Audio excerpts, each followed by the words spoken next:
KUAM Sports and Clutch Guam presents the High School Football Rising Stars Showdown, brought to you by IT&E and Pacific Points. Do more, get more.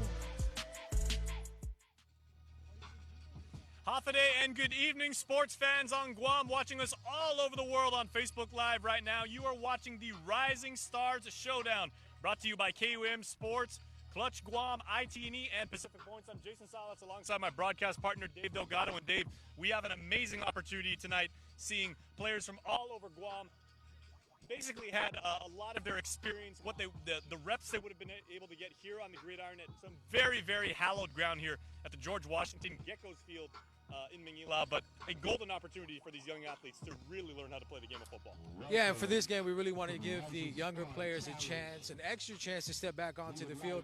With COVID and the whole pandemic, the last few years of youth football was kind of taken away from them, so a lot of guys missed out on valuable time on the field, 1 to 2 years of football experience. So anytime you're able to kind of give something back for them and build on this, so this is a perfect way for, like you said, for them to get back on the field and do what they do.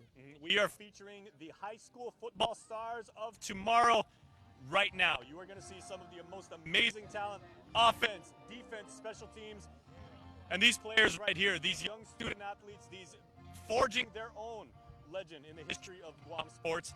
So stay tuned, because we will begin with the coin flip and the kickoff of the Rising Stars Showdown when we return right after this.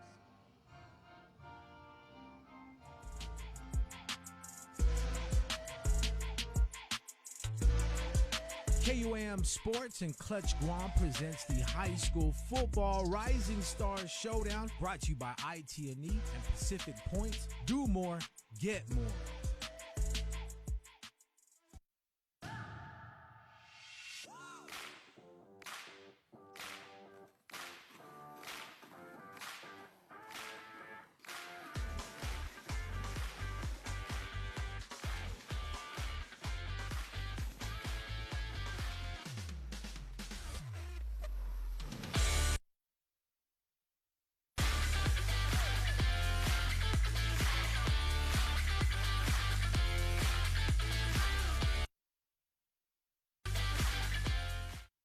Do you feel like you're missing out on something? Make life more rewarding with Pacific Points. Earn and redeem points for bill rebates and free load at IT&E, discounts on fuel at Shell, vouchers at Foodies, and United Mileage Plus miles. You can even pay with Pacific Points at IT&E, Shell, and Foodies. Pacific Points. Do more, get more.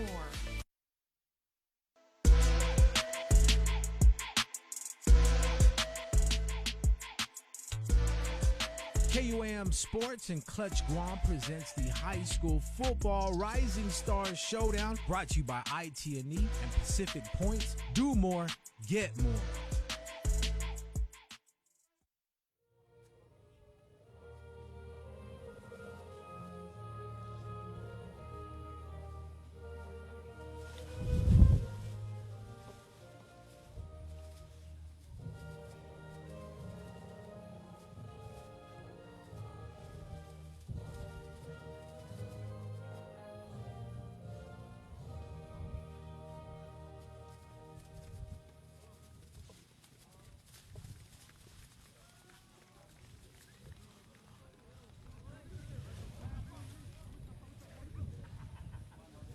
Football fans, are you ready?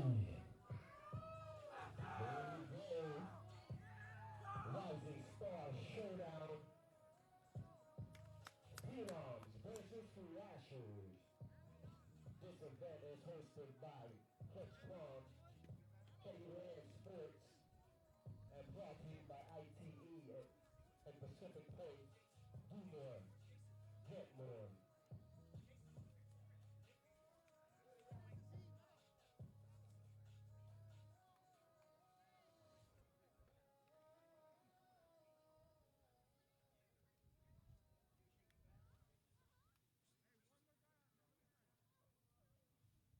Moments away from kickoff.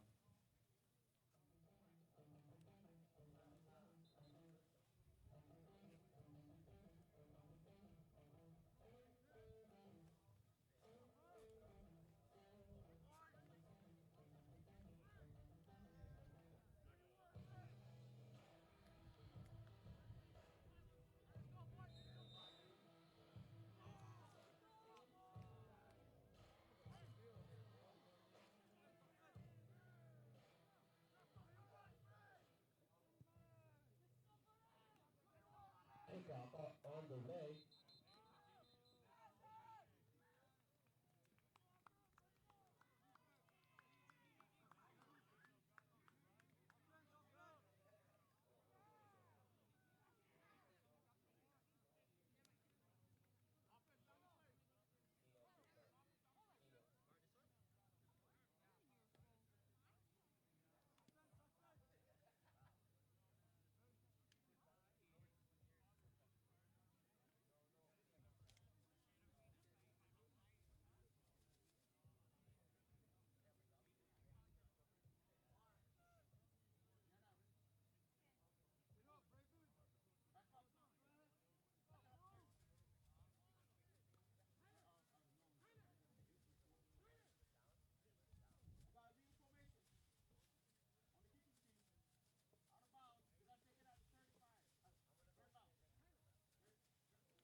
Like maybe a couple weeks. Actually a couple of days. And the thing about that is, we really want to give shout out to the youth football programs here on Island because these are the programs these to get to this level. And Beautiful run by Zach Munya of the Friars. You can see at the near side of your screen, checking in a receiver. Undersized player, but a definite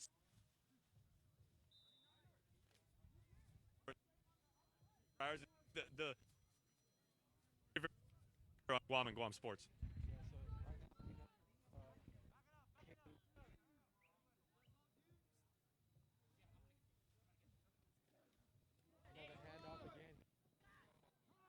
Play to Zach Munya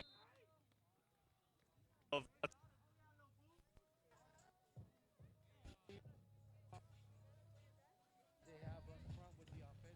so definitely getting that push.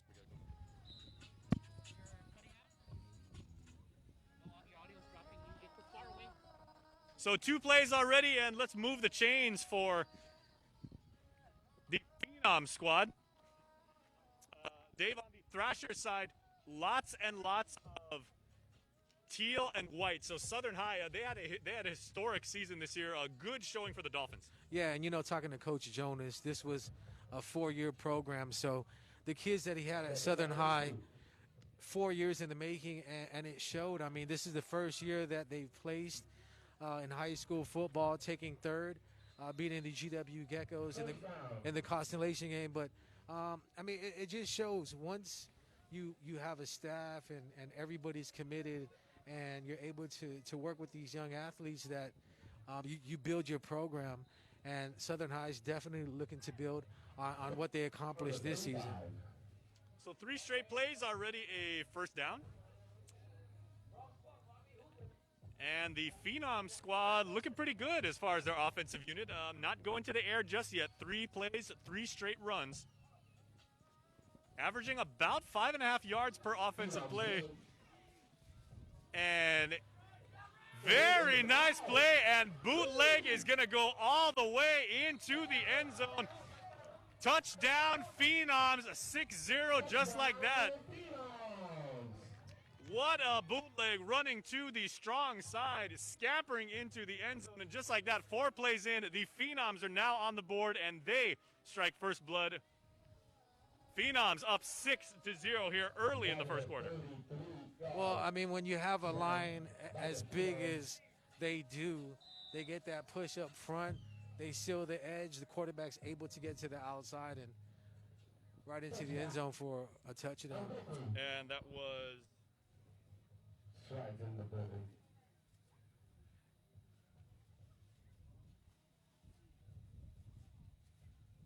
so from Teason High, that was number 44, Chris Angoko. The Phenoms going for the 2-point conversion, and that is it. Phenoms now 8-0.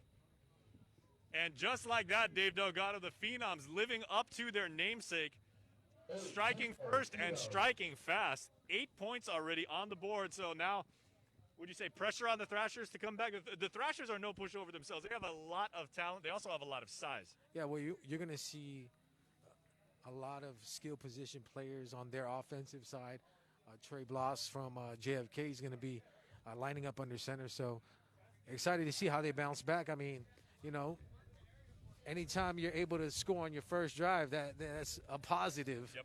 Now, Dave, you were also talking about it because normally, like these players under normal circumstances, again, you know, COVID has basically denied these young athletes of the last 2 years of experience. But they're all, I mean, these are also young kids. You know, their bodies are developing. You know, they're getting their coordination together. You know, some of them are still going through growth spurts and everything. What can we expect as far as maybe, you know, pass plays? You know, the tempo of the game. Yeah, I mean, just wait for, you know, them to get into their offensive set, and you're going to see that they're going to be able to also move the ball. Skill position players definitely going to play a part. And still alive, a great return for the Thrashers. Gets to about the 35 on a beauty of a return by the Thrashers. So again, Dave, even though you've got all these contrasting styles of, you know, the 4 teams that are represented on each squad, there really is no one dominant style of play. You know, you get a really interesting and mix of speed and power that the coaches can really use to their advantage. And you're definitely going to see how much talent Guam has in football spread across both sidelines. I mean, these 8 teams, these are the players that the coaches selected. Each coach had the same amount of picks per position, so that's how they were able to field both teams. And again, invaluable experience here for these young men. These Guamanian athletes looking to etch their name into a long and storied history of Guam football here at, you know, what is considered by a lot of people as, you know, a field that has seen many, many championships itself, both for the home Geckos and for, you know, so many other teams. Countless memories going back generations here at Geckos Field. Well, you talk about perfect setting. This is perfect football right now, you know what I mean? Fantastic weather. So, you know, there isn't too much of a breeze right now, Dave. How soon do you think that the Thrashers may air it out? Because what we saw from the Phenoms on that last position, I mean, they went 4 straight runs. Yeah, well, I mean, depending on who's at quarterback, you're going to see them open up the playbook. And because both of these teams were selected, as you said, by the teams, you're going to see, like, all these players are going to get significant playing time, so everybody's going to get reps. Nice tackle that time by number 2 from the Southern High Dolphins. Well, that's a nice run by Michael Jesus with the defensive tackle. Check mark 1, 2.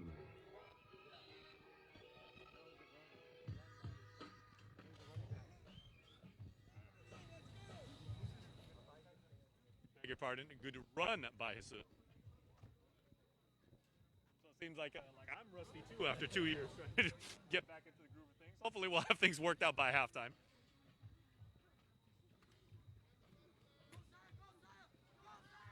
Nice, tough run there. Beautiful.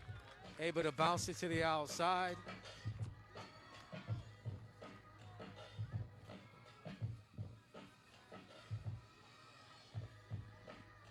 And there was that trademark signature FD gang tackling style right there. You know, like guys always rushing to the ball. And, you know, Dave, that's kind of emblematic of, like, you know, when Ray Lewis is playing for the Baltimore Ravens and everything. They said, you know, every guy doesn't have to come in, like, pop the guy. You know, first man stick, second man ball. You know, they go for turnovers. That's what they call ball hawking. I mean, Yeah. anytime you're able to get that many helmets onto the ball, you know that the defense is definitely communicating. Check. There's another off tackle. Nice piece of running there that time. Looks like it might be a first down. And I believe that was Michael Jesus once again for the Southern High Dolphins. So Jesus Number 2 already getting some times. Available right here with Michael Purple. And Asus is going to come off to the sideline after 2 very impressive runs.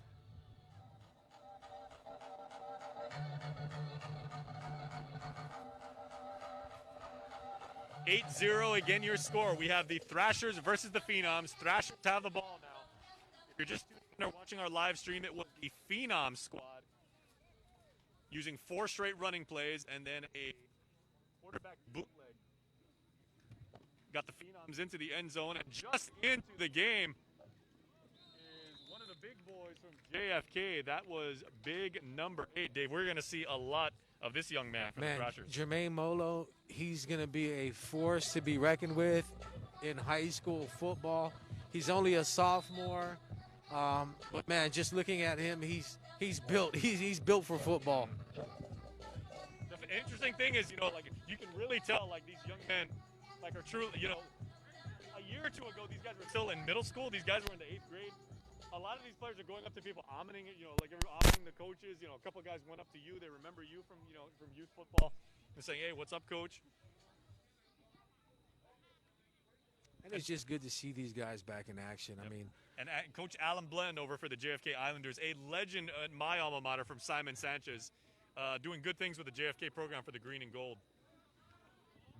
And from the Ukadu Bulldogs, another running play, and that is number 15, Seth Murfallen. Whoops, beg your pardon.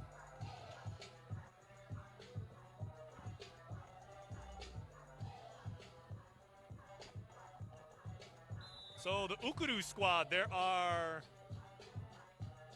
by my count, there are 5 members of the Bulldogs. yeah, there's a few guys that suited up. 1, 2.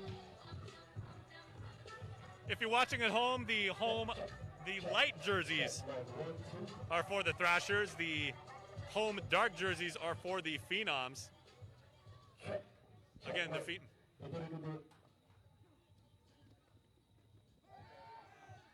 looks like there might have been a pass. Good move by the GW quarterback. That was some tough yards right there.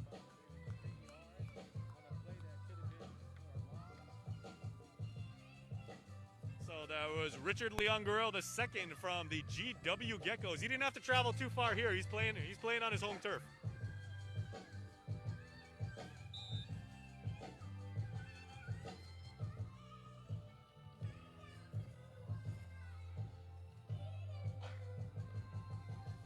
And Dave, what does it mean for young athletes, to be able to meet people from, different parts of the island? They come from different backgrounds, different ethnicities, different families, and, different styles of play. And now being able to share the field with them and just say, okay, we're working towards a common goal, and, to learn from that.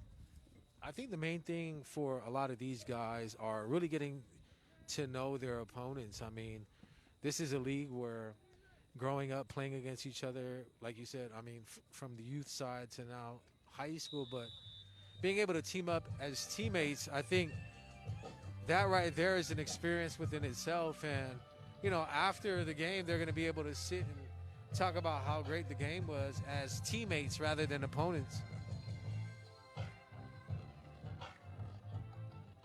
Looks like a turnover on downs.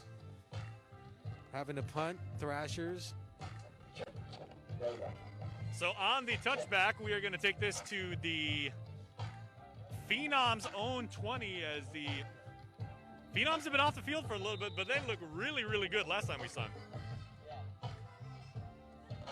And then you look at just the size they have on the offensive line. Yeah, look at that. For the Phenom squad, you're probably paying attention to the starting right guard. I believe he's from Guam High, right? Guam High. Yep. Yeah, good luck if you're the Thrashers trying to work on that right side. As another running play, they go right up the middle on somewhat of a draw. Molo getting in on the stop there for... So Molo playing both ways, too. Yeah. Offensive, playing Ironman football already, just as a young person. And that is an important point to make, because a lot of these players who played, like they played in Pop Warner, like the Pee Wee system, a lot of them played, both ways. What does it mean now when they go up and they're playing, the high school style? Well, the great thing about just a lot of these players, they're able to play multiple positions, so you're able just to move them around all over the field. And Down the middle, stop. Third down coming up. So pretty stout defense on this possession for the Thrashers, as we have got Southern High. yeah, GW See some anchoring geckos up in there. See a lot of JFK Islanders. I got to tell you, Dave, I'm old school. So when JFK walked onto our field when we had homecoming, and you see that green and gold pop, I mean, it made an impression on you. But I got to say, those green unis with the green and gold as the numbers, those look really, really sharp. I like those uniforms. Another big run there. 27 goes to the sideline. Beautiful piece of running that time. Let's definitely move the chains Down. as a burst of speed At the from 46. number That was my 27, guy, Javin. Dante, reporting. Javin Gatme from the Simon Sanchez Sharks. Turning on the turbos on that run. First down. Yeah, coming big up. first down gain there for Gatme. Yep, they needed about 4. They got about 14. And it's just, the edge, getting to the outside, using your speed down the sideline. Phenoms in the low 48. First quarter, it is the Phenoms up by the score of 8-0 right here on the inaugural game. Whoa, big pop Nice that shot. time. Number 17,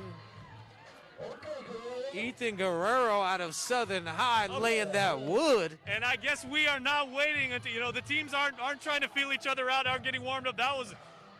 These may be underclassmen, Dave, but that was a big time. That was a man's hit. That was the first hit stick of the night.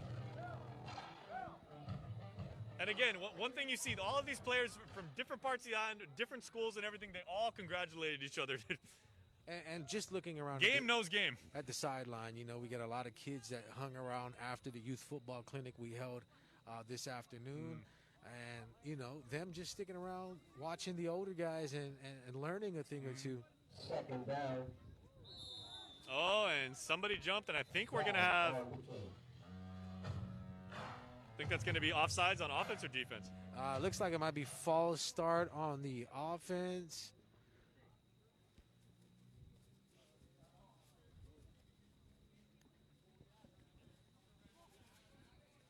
So once again, you're watching the first ever Rising Stars Showdown presented by KUAM Sports.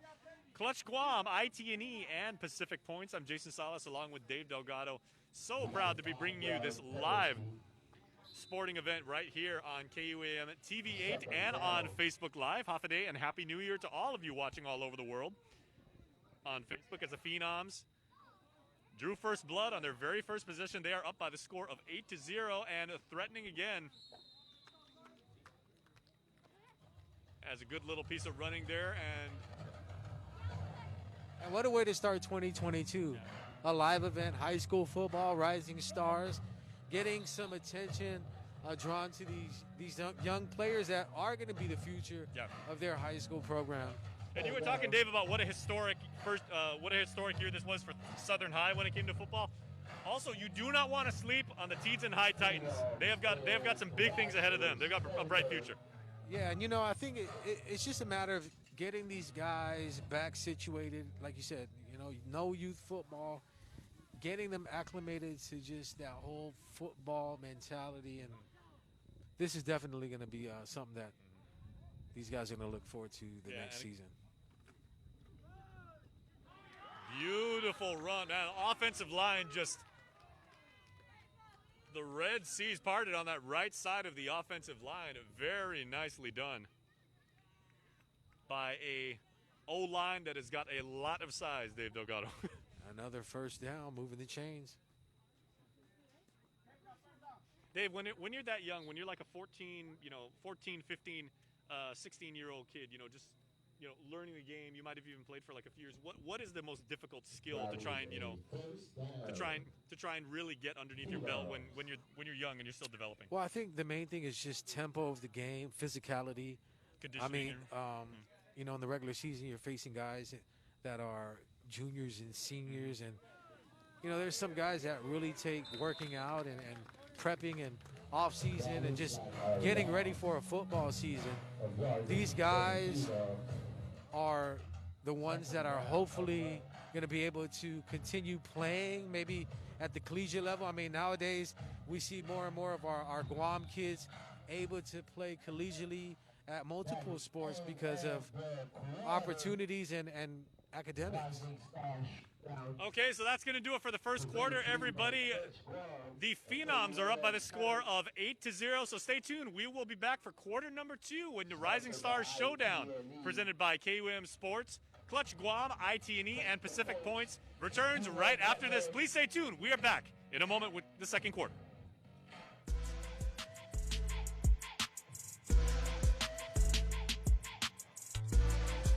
KUAM Sports and Clutch Guam presents the High School Football Rising Stars Showdown, brought to you by ITNE and Pacific Points. Do more, get more.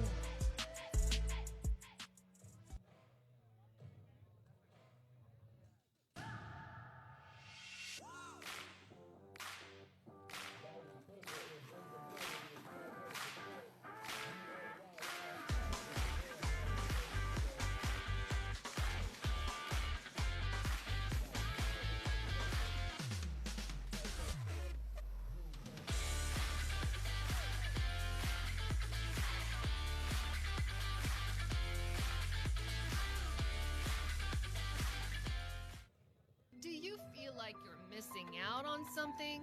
Make life more rewarding with Pacific Points.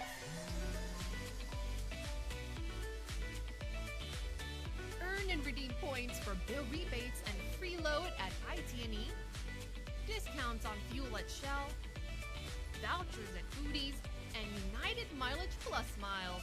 You can even pay with Pacific Points at ITNE, Shell, and Foodies. Pacific Points. Do more, get more.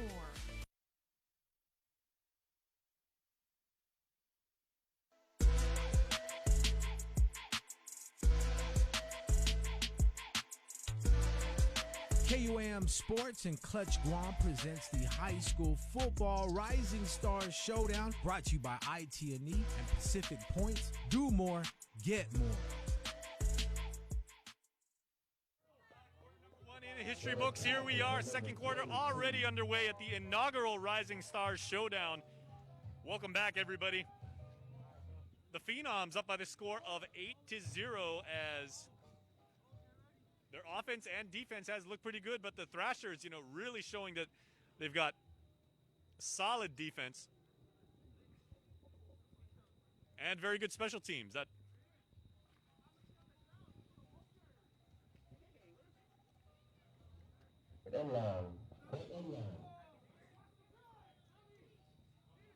Dave, I'm also seeing like very good disciplined football. We've only had one penalty in the whole game so far, and you know, as a youth coach, that's something you want to see. Well, you don't want to help your opponents and allow free yards.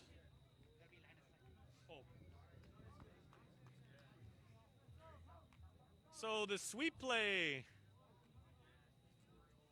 breaking out the offense. Once again, if you're just tuning in, these players were selected from 8 different Guam high schools, freshmen and sophomores, and you're going to see a lot of substitution. Every player on the roster, both squads very, very deep. Each player is going to get significant playing time. And that's the goal of putting this thing together, is allowing these guys extra time on the field. So 8-0 still your score. The second quarter just began.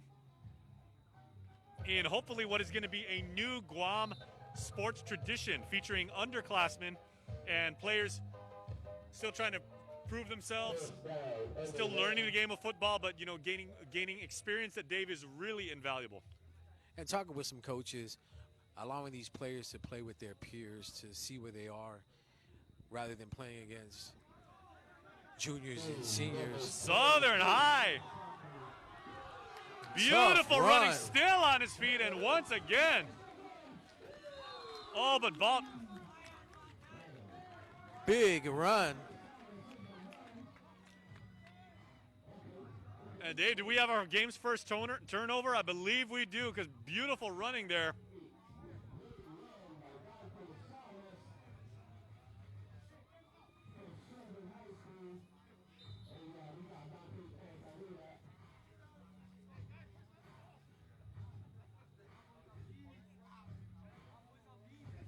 So Michael Jesus from Southern High once again already perhaps stating a case for game MVP. That might just be the spark they need to sustain drives and keep the ball and moving. The Phenoms retain possession. And inside running play with Jesus again, getting a lot of work here for the young man from the Southern High Dolphins. So, and Dave, I think if there is any team that has the most player on either roster, it is Southern High. So that's good to see. Well deserved. Yep. Looks like 2nd and 7.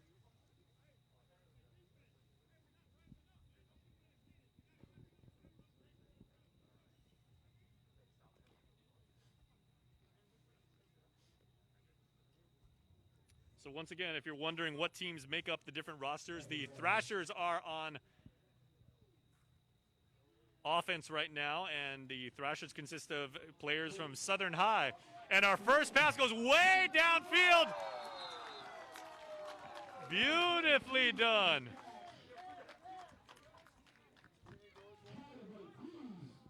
Cruz out of Ukudu. Cruz from Ukudu High with a beautiful reception. Nice catch. Also a heck of an arm by the Thrashers quarterback. Thrashers, of course, made up of Southern High, Ukudu, as you just saw right there. That was Jonathan Cruz. Yep. Wide receiver from Ukudu High School. So it's on 2nd and 7. The Thrashers air it out, and they pick up about 28 yards on the first pass play of the game so far. Really moved the chains, and they are now threatening to score, are the Thrashers. Running play inside, working around the end, but that is a great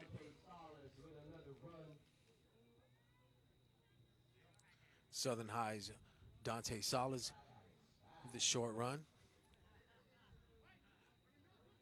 2nd and short. So Dante Salas from good run, Prim. I'm probably related to him, most likely. Hey man, Salas from the north, Salas from down south, of course. Hey, I'm proud of the cousin I've never met. Yeah.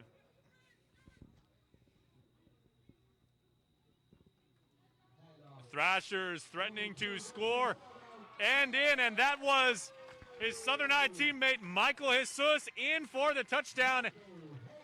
Thrashers on the board. It is now 8-6. Phenoms leading by 2, but Dave, they could tie that up if they get in on this 2-point conversion. So Dave, we're already seeing what the future might be for Southern High between Jesus and Salas. We're seeing some of that thunder and lightning that we saw with, the 2005 USC squad with Reggie Bush and Lendale White. Yeah, anytime you're able to sustain the drive and keep the defense out there on the field, offensively, that's motivation for your line to continue pushing. And he was able to get to the outside and get in for their first touchdown of the game. And he's got great balance, does Michael Jesus, too. He could have been taken down on a number of occasions there, but really nice piece of running. Busted it to the outside and found the pylon. He was not going to be denied. Jesus already with 4 carries here early in the second quarter, and the Thrashers squad now looking to tie the game up. Now, and the Thrashers stay on the ground and did the nice stop by the Phenom squad to deny the 2-point conversion. And a beautiful tackle by Christian Manglotnia of the FD Friars, preventing the 2-point conversion. So it is the Phenoms 8, Thrashers 6 here early in the second quarter. You are watching, of course, the Rising Stars Showdown presented by KUM Sports, Clutch Guam, ITNE, and Pacific Points. We're making history here, ladies and gentlemen. If you're watching all over the island, all over the world for that matter, on Facebook, yes, the venue does look very, very familiar. We are at the hallowed ground of Geckos Field here at GW High School in Manila, which is now playing host to these freshmen and sophomores, some of them playing football day for the very first time.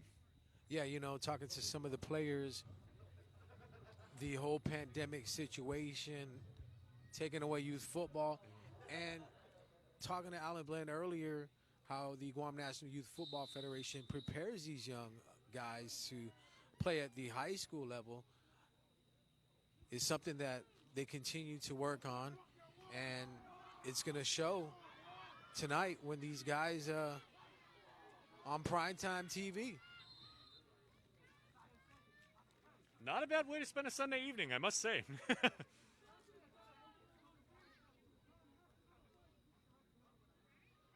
Dave, let's talk about the Ukudu Bulldog squad too, because you know, one of the newer schools on Guam. You know, same thing for Tees and High and everything like that. How difficult is it to get a new school? You know, new student body. The school's traditions themselves are, you know, always being formed and everything. How hard is it to get a school up to, you know, a very competitive, you know, caliber of play and like really establish their own style of play and tradition?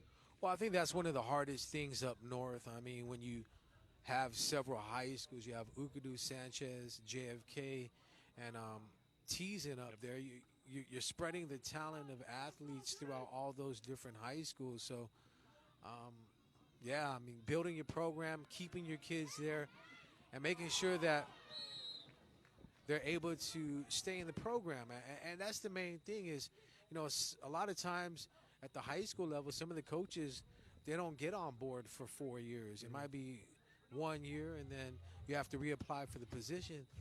A lot of these coaches aren't fortunate enough to have 4 years to build and see where the program goes. And so Guam doesn't have a junior high junior varsity football program. So a lot of these freshmen and sophomores, if they were good enough to make the squad, a lot of them would be riding the bench for 2 years. So again, the fact that they're getting all these reps, you cannot stress enough how good this is for their young playing careers. And it's all about how you perform with your peers, right? And that's one of the coaches we're talking about, just these guys in a situation where they're able to shine, you know, they're able to kind of see the things that they need to work on next year and fuel them and give them that hunger to want to hit the gym in the off season, get bigger, get stronger. Yep. Get the right diet in, you know, get a good routine, establish your work ethic, you know. There's a lot of these players, you know, at all different sports, they might come in just a little out of shape, you know, and it's gonna take time to get them where they used to be. So giving them a taste of this game, I think is going to be something that they'll look forward to every season, but we'll want to capitalize on it as well. Yeah. So good things expected, no doubt, from both Ukudu and Tees and High. You know, Guam High was a brand new school at one point several years ago, but, you know, Coach Jacob Dowdell's establishing a really good, consistent program, the winning attitude, you know, like, and also getting a pipeline of players in, you know, having, you know, some of the older players come back and, you know, and really mentor the young guys too. And, you know, Guam High is another example where kids are coming and going, so you never know what your roster looks like the following season. You may not have the same young player for 4 straight years. But you know, they may get transferred, you know. Big shout out to Coach Jacob Dowdell and the Guam High staff for, you know, coaching and bringing their staff and allowing the players to practice on Guam High as they prepared for the Rising Stars game. And there's nice, beautiful move. Beautiful move, and by Sanchez. That's Guam High's Deshaun. Jorge Martinez with it.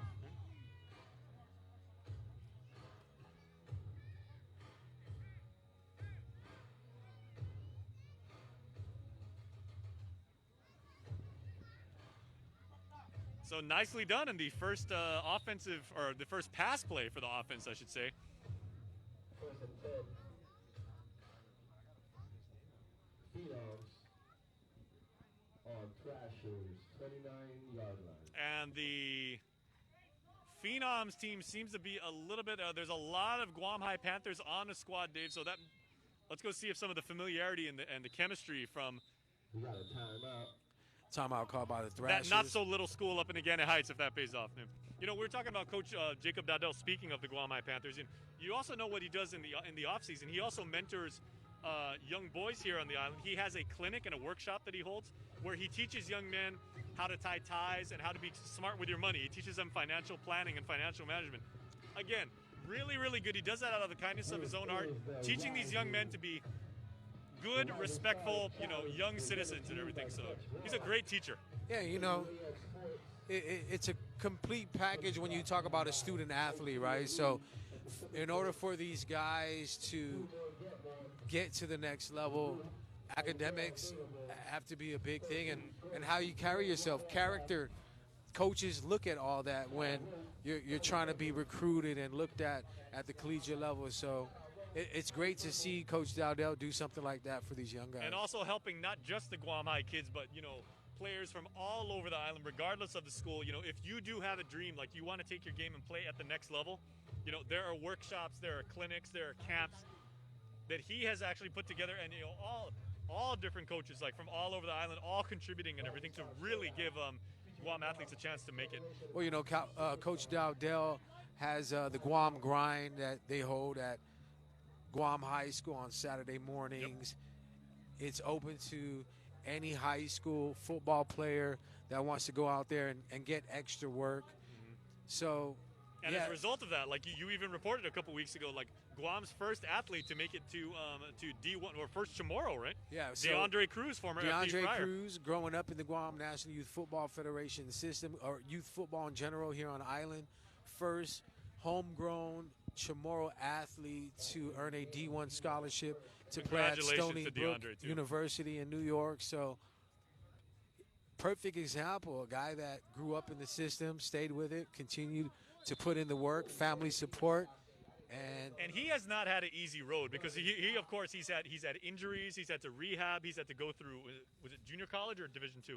JUCO, change of position. He was a running back in high school at FD. Then he was a linebacker. Switched to linebacker, and you know, for him to bounce back from an early season injury where he had surgery, came back a few weeks later, took back the starting role at linebacker, and able to sign that D1 scholarship. Very good for him.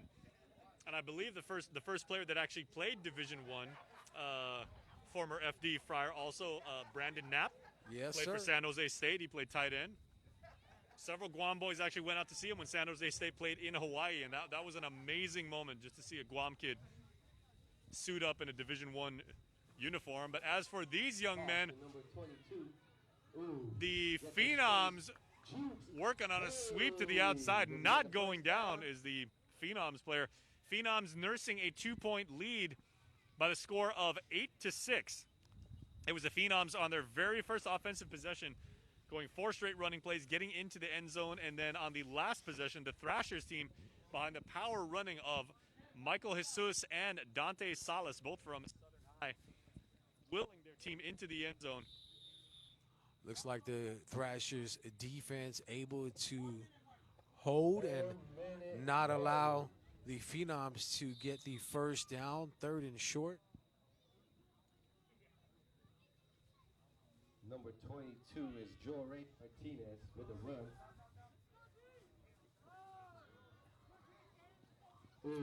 Another Nice. big push by that Thrashers offensive line to allow the running back to pick up the first down.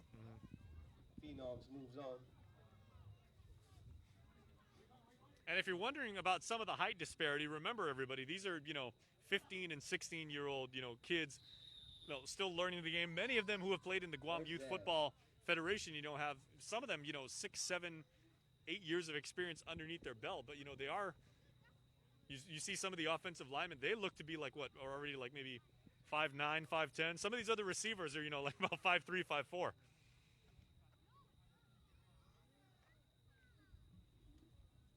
but we are going to see a lot of the players on either roster. What a hit. Looks like another big run by the Panthers running back. And is that enough yardage? No, we are going to have, that's going to be about 2nd and 1 as the Phenoms looking to find the end zone for what would be the 2nd time in this game. Thanks again to our friends at Clutch Guam, IT&E, and Pacific Points for allowing us the privilege of bringing you live sports right here on KUM TV8 and KUM News on Facebook. And off, number 22. We appreciate those of you who are watching in the mainland. Man, you guys are up late, first of all. But this is a great reason. You want to stay up late to watch some Guam football. Hope we're bringing you a good taste of home. So half a day from back here in the 6-7-1. With the score 8-6. Phenoms with a slight advantage over the Thrashers here late in the second quarter. Halftime coming up in just a few moments, but can the Phenoms etch another score on the scoreboard? We will see. Right there knocking on the door in the red zone.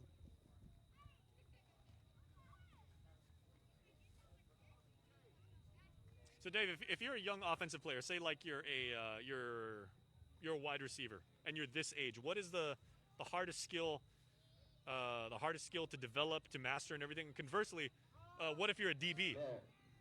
What if like you're a young quarterback or a safety? What's the hardest skill to develop then? Yeah, I think just communication with your quarterback as a young wide receiver, making sure that you are where you need to be depending on the strength of your quarterback's arm and knowing where he likes to get the ball. And, you know, it's just about ball placement and being at the right place. Mm-hmm.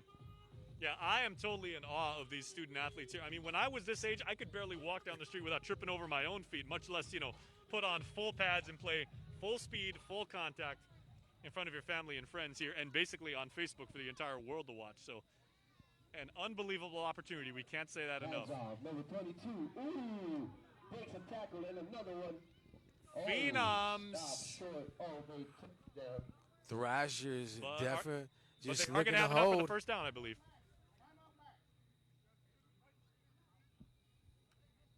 We got a timeout on the field. Timeout black. And I believe, Dave, we were going to look at a 1st and goal, but time really running out here in the first half.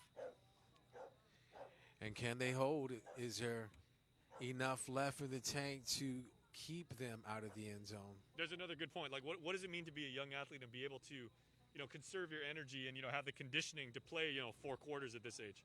Well, the good thing about this is And depth. we are playing 15-minute quarters, too, so this is a full game. It's depth, you know, and having guys able to fit right in and, you know, guys able to take breathers because, you know, there's some teams that have undersized rosters, so it's harder for them to catch a break.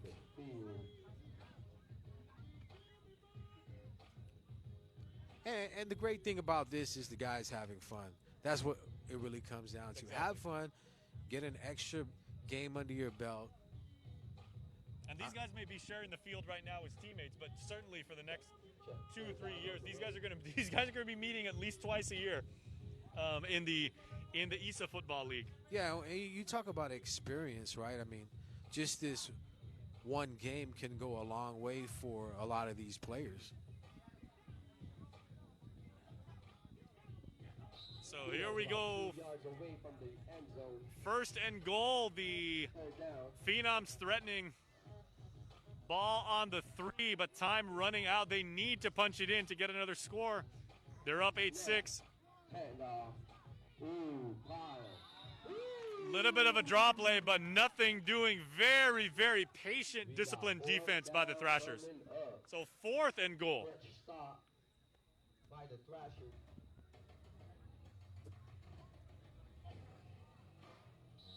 And they are going for it. Yeah, Dave, we don't really see like a lot of place kicking at this level.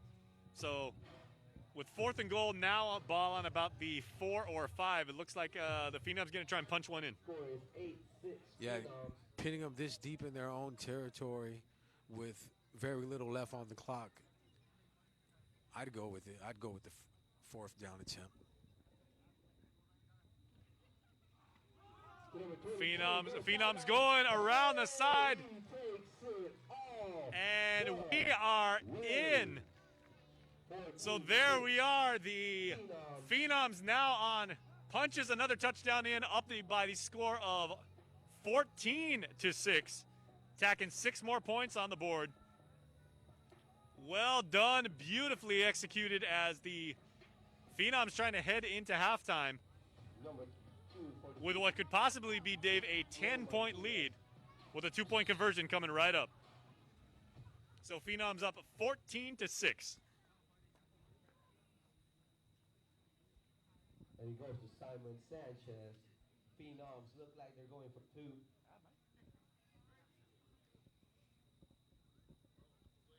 On a very Sanchez-heavy team. And let's just say that's not going to work. And beautiful defense. Why not Michael Jesus from Southern High once again? Mr. Ironman making play after play after play here in the first half of the Rising Stars Showdown. But the Phenoms tack 6 more on the board, so they are up by the score of 14. Thrashers have 6.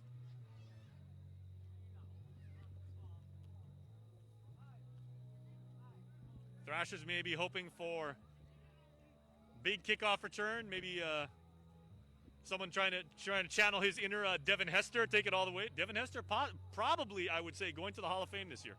Taking it to the house, yep. If Devin Hester doesn't get in, I think I'm going to eat my shoe. I don't know why you cannot put Devin Hester in the Hall of Fame. That guy, every time he got the ball, it was hold your breath. Something big might just happen. You know what's crazy, too? I remember when Devin Hester came into the NFL out of Miami. We've been working together, I think, at that point for like 5-6 years. Then he retired. We've been working together for like 14. Bottom line, we're old. Yeah, we've been doing this for quite some time. Nice kickoff, and here is that Deontay Salas. Hey, okay, there's a pile.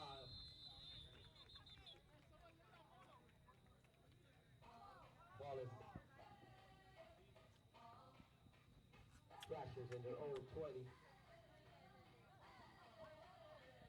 Not too much time left on the clock for them to work. But you know what we saw from that last possession is the Thrashers completely unafraid to air it out. This is the Rising Stars Showdown, featuring Guam's next generation of high school superstars. This is Guam and KUAM Sports, brought to you by ITNE and Pacific. Do more, get more. Put them down. So fresh set of downs for the Thrashers, down by the score of 14-6. They got a little bit of time to work a whole lot of magic. Trips right for the Thrashers. Yep. The Thrashers going working out of the shotgun too. Looking to go way downtown on this one. Look how deep the safety's playing, too. Yep. Yeah, he's 17 yards off the ball in that one using. Look like they're using the prevent defense.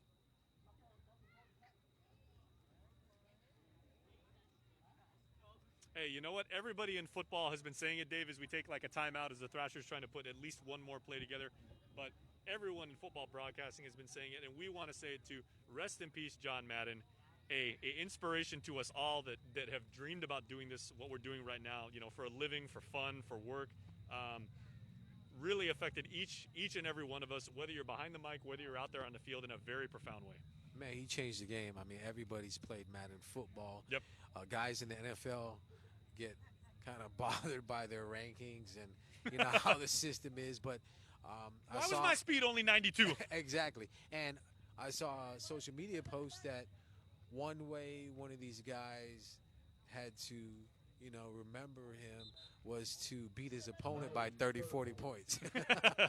So he had to put it on his one of his friends to put an exclamation point on it. And, Madden was one of those guys, too, where he wasn't too much into the whole media and kind of out there like that. He lived a private life. A huge member until the day he died in Northern California, like a big celebrity in Oakland, obviously, for what he did with the Raiders.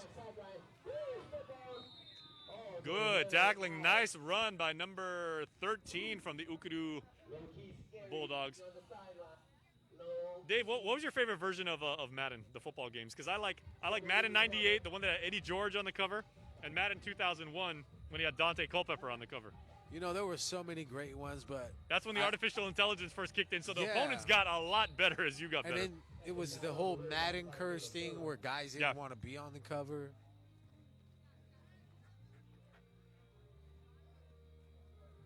Who was the very first Madden curse? Was it Donovan McNabb? No, it was even before that. Yeah. Second down. Saya again. Goes a little bit. So Phenom's expecting a big play, but here we are. Third and halftime. Ref signal halftime. Well, not a bad strategy if you got second and long and you go to like a draw play, try and get the defense on its heels. But the score is the Phenoms 14, the Thrashers 6. That is your first half, everybody.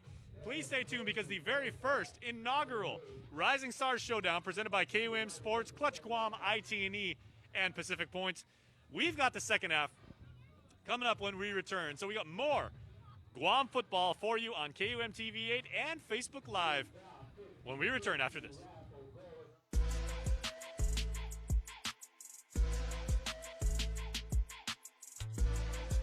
KUAM Sports and Clutch Guam presents the High School Football Rising Stars Showdown, brought to you by IT&E and Pacific Points. Do more, get more.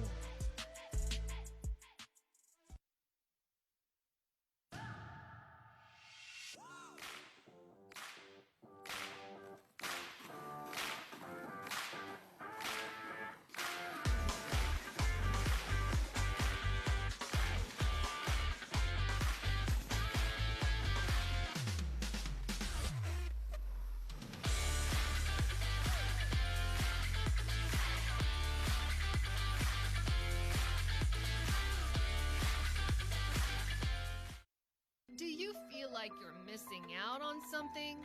Make life more rewarding with Pacific Points. Earn and redeem points for bill rebates and free load at IT&E, discounts on fuel at Shell, vouchers at Foodies, and United Mileage Plus miles. You can even pay with Pacific Points at IT&E, Shell, and Foodies. Pacific Points. Do more, get more.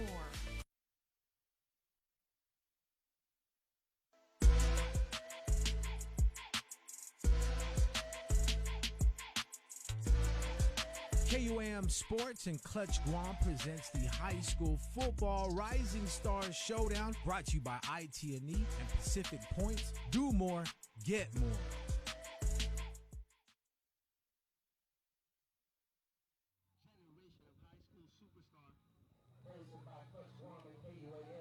Mic check, mic check, mic check.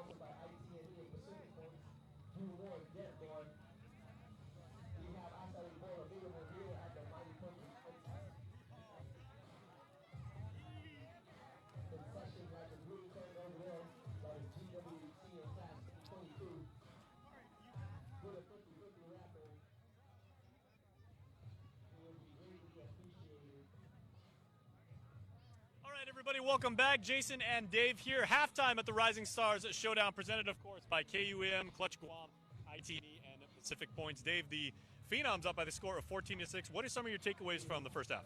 Well, I think they're just slowly opening the playbook. A lot of runs, a lot of out to the outside backs able to get to the edge. You see the offensive line making their push.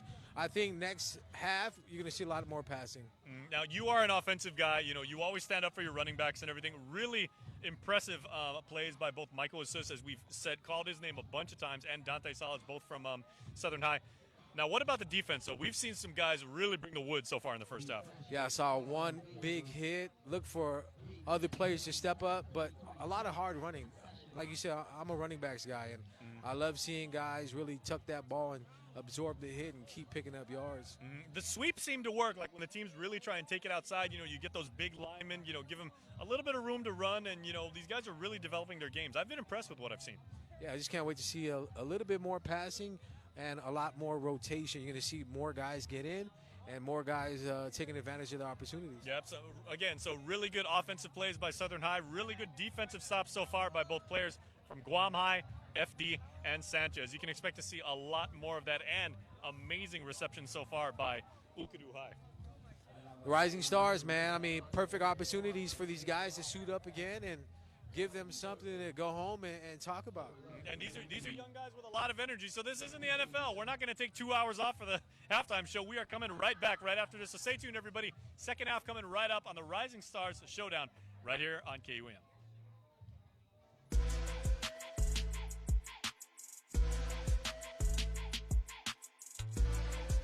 KUAM Sports and Clutch Guam presents the High School Football Rising Stars Showdown, brought to you by IT&E and Pacific Points. Do more, get more.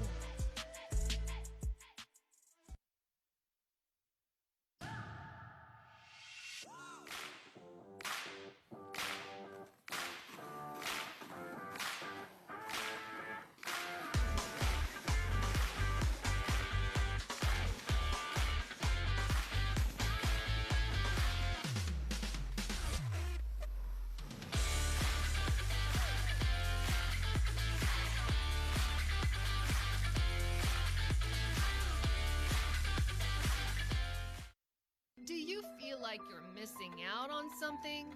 Make life more rewarding with Pacific Points.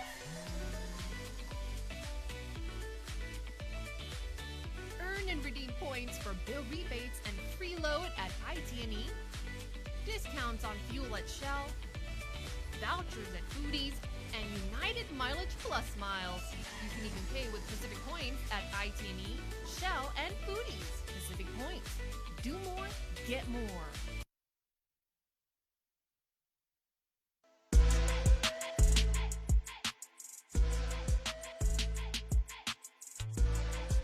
KUAM Sports and Clutch Guam presents the High School Football Rising Stars Showdown, brought to you by IT&E and Pacific Points. Do more, get more. So the football community.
advised with all the way turned up here at the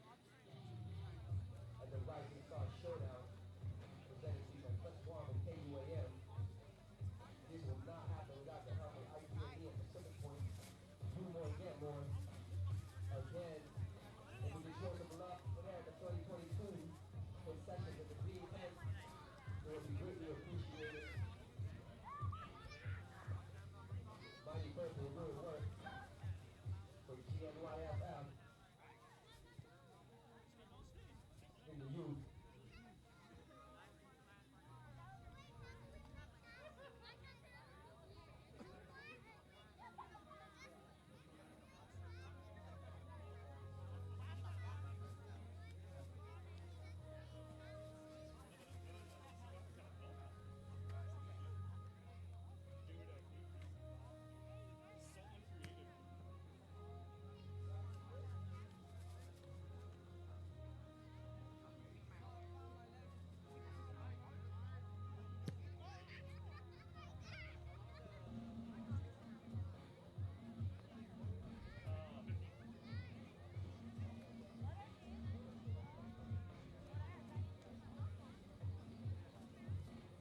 Oh yeah, we got that mighty NYFF certified. I see the line.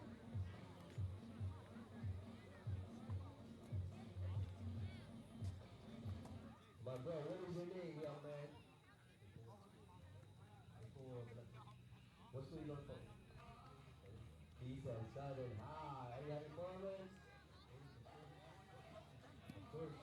Alright, man, you about to go to my table?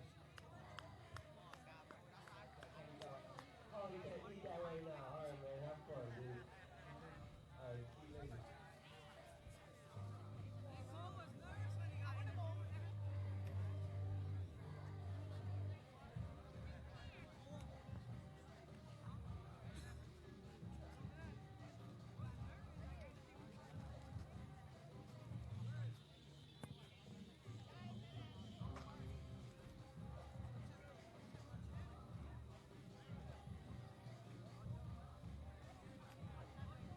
Alright, so I'm right. It was released at the 2022 10. This is for after the game, 50-50 raffle. How does a 50-50 work? Okay, so when you buy a ticket, half goes to the winner, half goes to us. I bought some tickets. If I win, I donate it right back. Yes, what are you doing again? Rome and Reese over here at the concession stand, really tense. Come check them out. Yes, sir. He said, Viva Clutch. Woo!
they have. A Guam High School Rising Star Showdown is underway.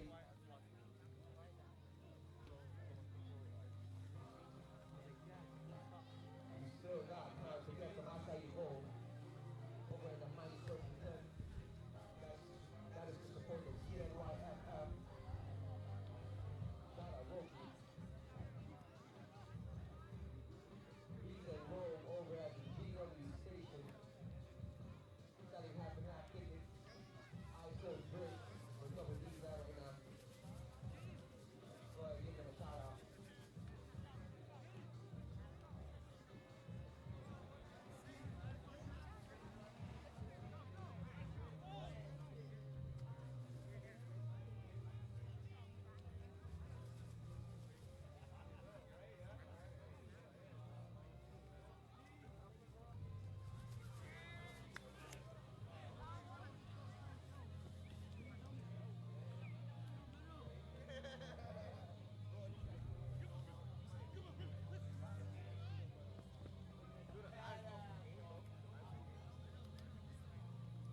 Ladies and gentlemen, we are going to have the clutch crew out there with their cameras.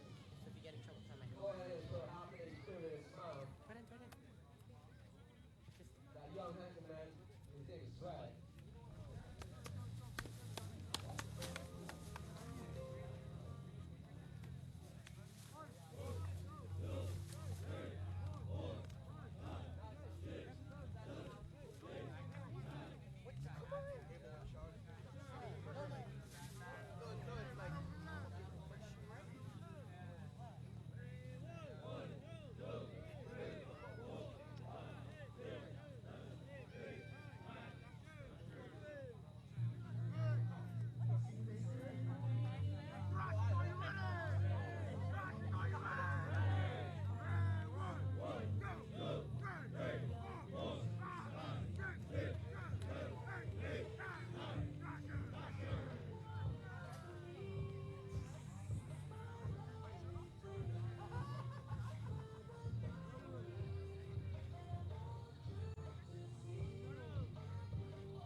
Yeah, welcome back, everybody. And right off the...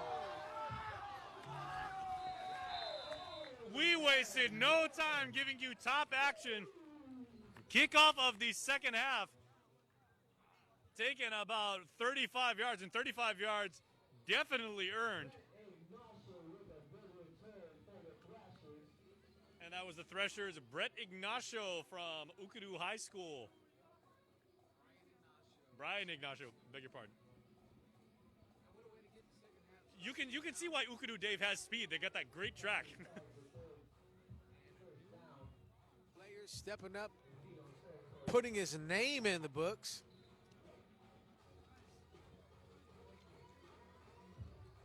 So your score, once again, the Phenoms continuing to hold on to an 8-point lead, 14-6.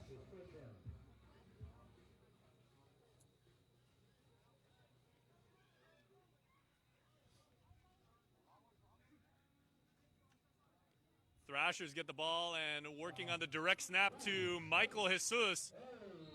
Nice little spin move on the play. Jesus goes to Southern High. He is from Agate. So we have got Hoggett in the house. I was talking to him actually, Dave, at halftime. Very, very nice, respectful young man. Loves the game of football. Says he wants to play the right way. Wants to be the best he can be. He is off to a great start. Tough nose runner.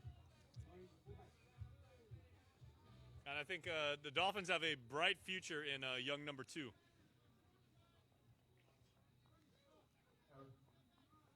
Thrashers working out of the shotgun and going all the way down. Beautiful pass. Oh, right on the fingertips. That was JFK to JFK on a beautifully thrown ball on a timing pattern that was right on the hands, but unfortunately could not come down with the catch. Dave, sometimes it helps if you're from the same school. You got that chemistry. Yeah, well, Mert showed some speed on that play. Just got to make sure you come up with the ball. So Thrashers starting to open up their offense like a little bit more, working out of the shotgun in this first offensive possession of the second half. Well, Trey Bloss now under center or shotgun formation for the Thrashers. Trey Bloss, a dual threat quarterback. Yep, tall young man.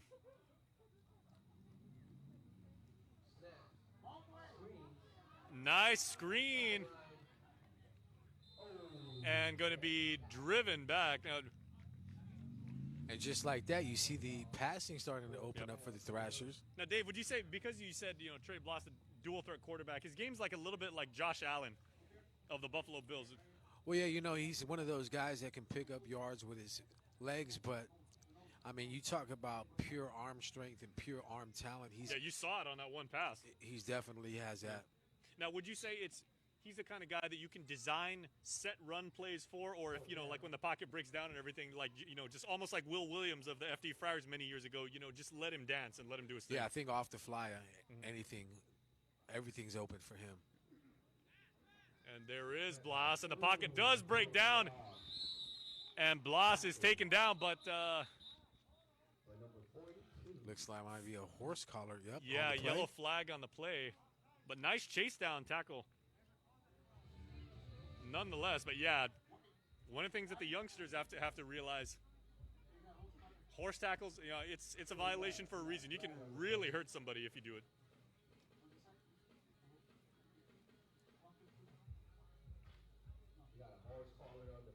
Dave, how old were you when you were playing youth football? Like, when your game really started to come together and you felt that, like, it wasn't so difficult and the game started becoming easier and you really started to get it?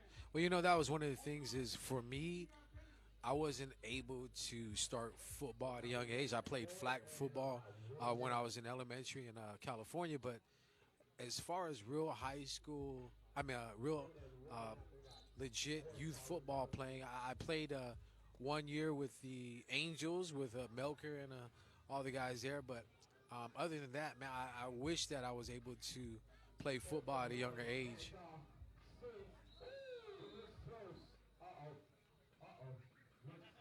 I think we may have to measure to see if that 4th and 1 play Now this is either going to be move the chains or it's going to be Yeah, let's looks like turn it the might ball be a over. first down. And he got the yardage. So first down play for the Thrashers. Well done. And of course, Dave, when you were playing when you were a young one, you actually played in Hawaii and you played on old school AstroTurf, right?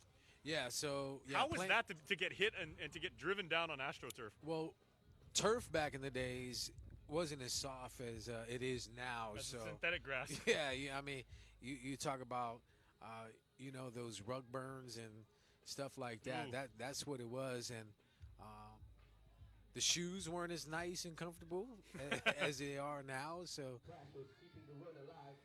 There's Blas going downfield, unable to connect, but again, another beautifully thrown ball. perfect spiral, showing a little bit of his arm strength. Yep. He throws a really nice tight spiral, Trey Blas does. Has touch on the ball too. Do you know if he's a multi-sport athlete? Because if I do not, but I would be willing to guess that he also plays pitcher. When you have that kind of command of the ball and everything like that, that's not just football. That's other sports too. I believe he also might be a wrestler for JFK. Oh, there you go.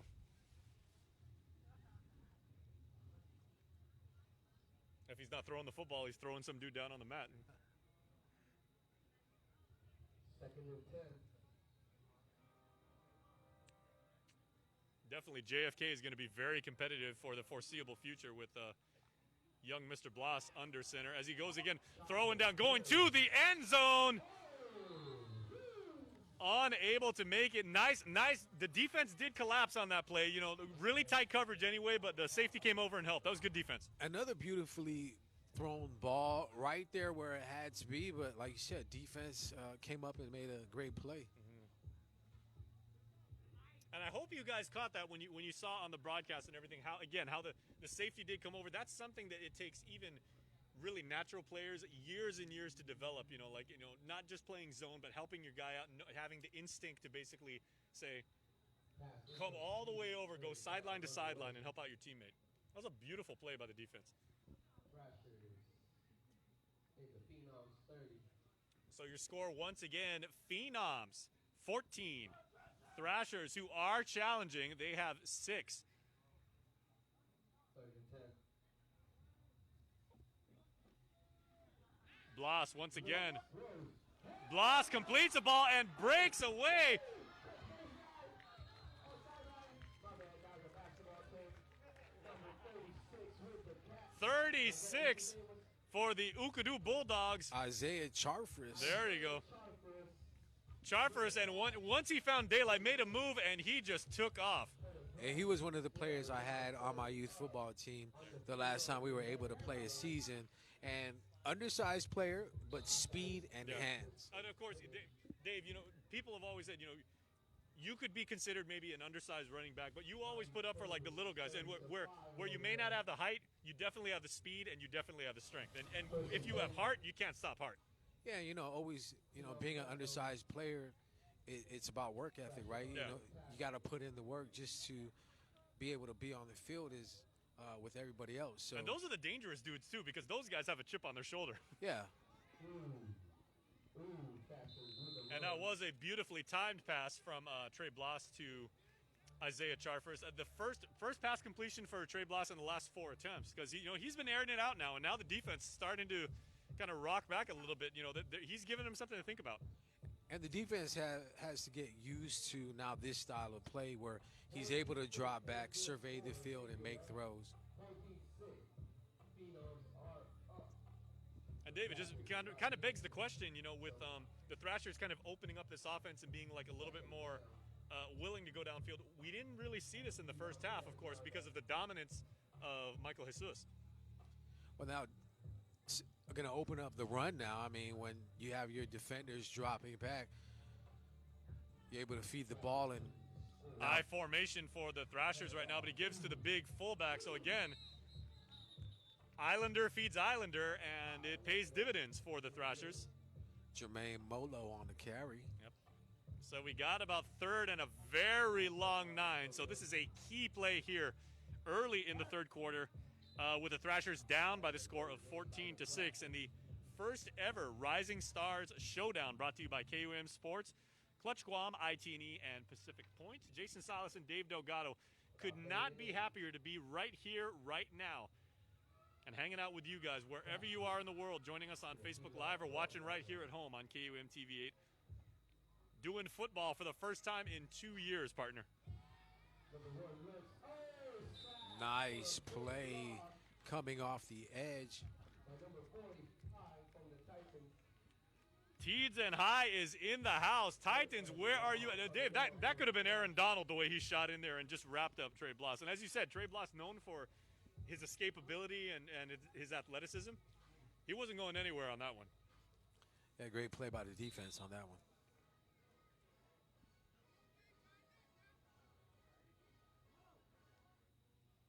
And, you know, Dave, they said it. That's one of the key lines in the movie that if you are a fan of football, you have to watch, of course. Remember the Titans.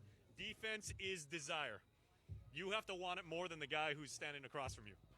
And we saw it on that play by Tees and High. 4th and forever for the Thrashers. Okay, so you young people who are watching right now, you may be watching the live stream on your phone, your iPad, cheering on your teammates. Go watch Remember the Titans. It's an amazing movie. You guys have to see it.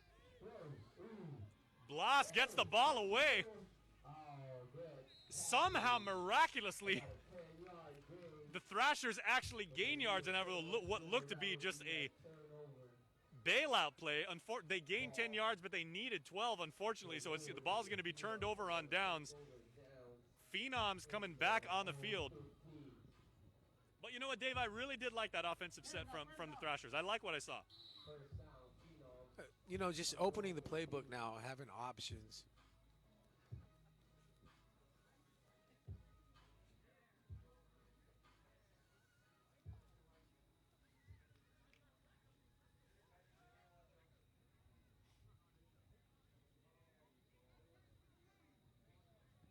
So here we are. We've not seen the Phenoms offense for some time, but they come back and they stay on the ground.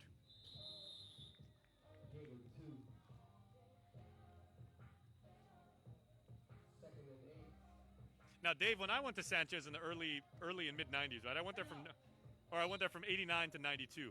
I can't even count. It's been so long since I've been in high school. Right? This year is actually my 30th reunion. Our school colors, right? We were only silver and black. A couple years after I graduated, they added the red. I don't think they use that anymore. I for one, okay, I'm old school, right? I'm just old, but I'm old school. Straight silver and black, right? Like two school colors. That's all you need. And that's what they're known for. Yeah.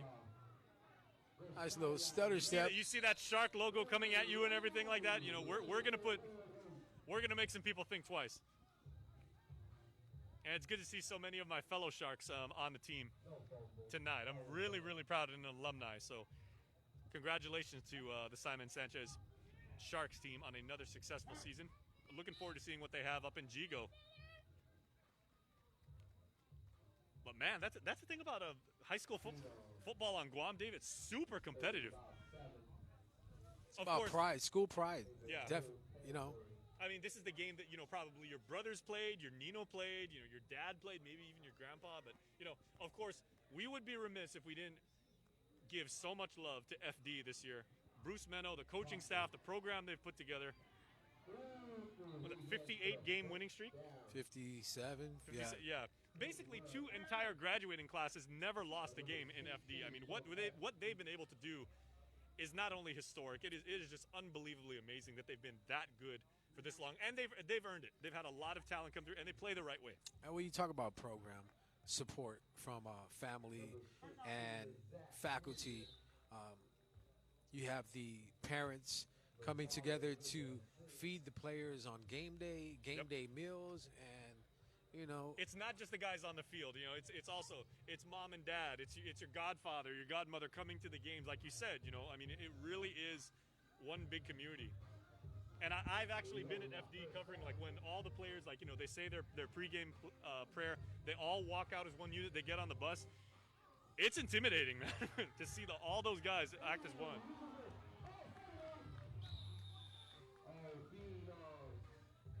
Thrashers able to. So Phenoms retain the ball on what could have been a huge, costly possession, but You're seeing the Thrashers now. They're starting to turn it up on defense.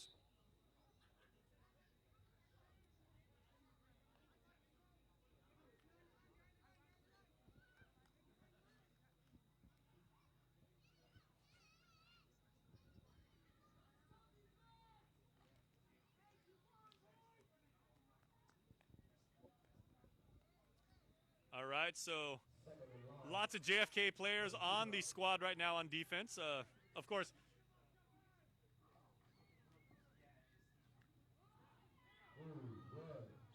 the JFK Islanders, of course, alumni to our very own Mike Villagomez here at KUM Sports, who reminds us often that he also played tailback for JFK and was very, very successful. Big shout out to the chairman of the board, Ryan Rios, tuning into the broadcast. Mike's saying right now he was actually what position did you play, Mike? Safety. Okay. We had a 5'2" safety back then. But vicious. But vicious. That's 5'2" of unbelievable intensity, pure mass. So Mike's alma mater represented well here in the Rising Stars Challenge a lot. Again, I can't say this enough, Dave. I really, really like those jerseys that JFK brought here.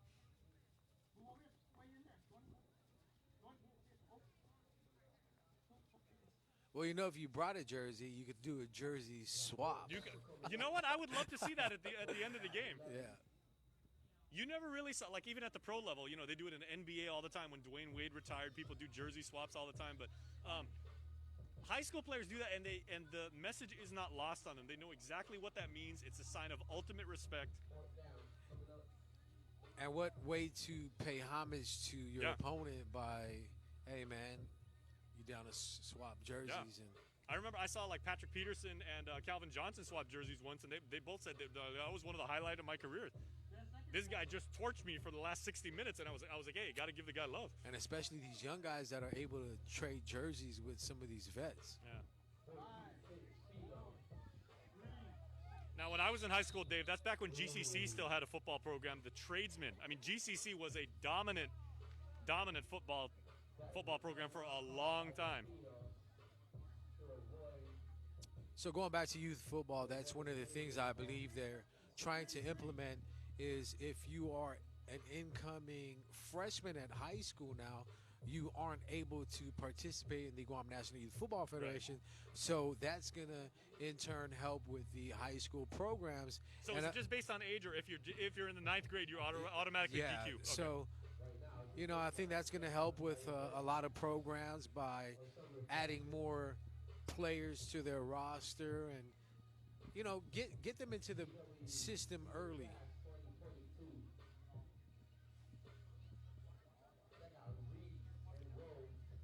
We are nearing the halfway point of the third quarter here. The Phenoms still got an 8-point lead, 14-6 over the Thrashers. Little bit of a pause here to talk over some strategy as we've seen the Phenoms really start to open up offensively.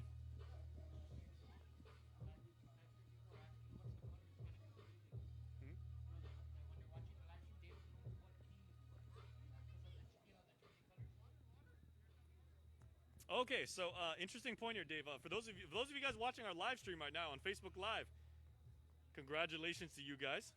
Okay, so I want to read some comments. Coco Sabari is saying, go number 26, Jaden Borja, love from Hawaii. Very nice. You played in Hawaii, Dave.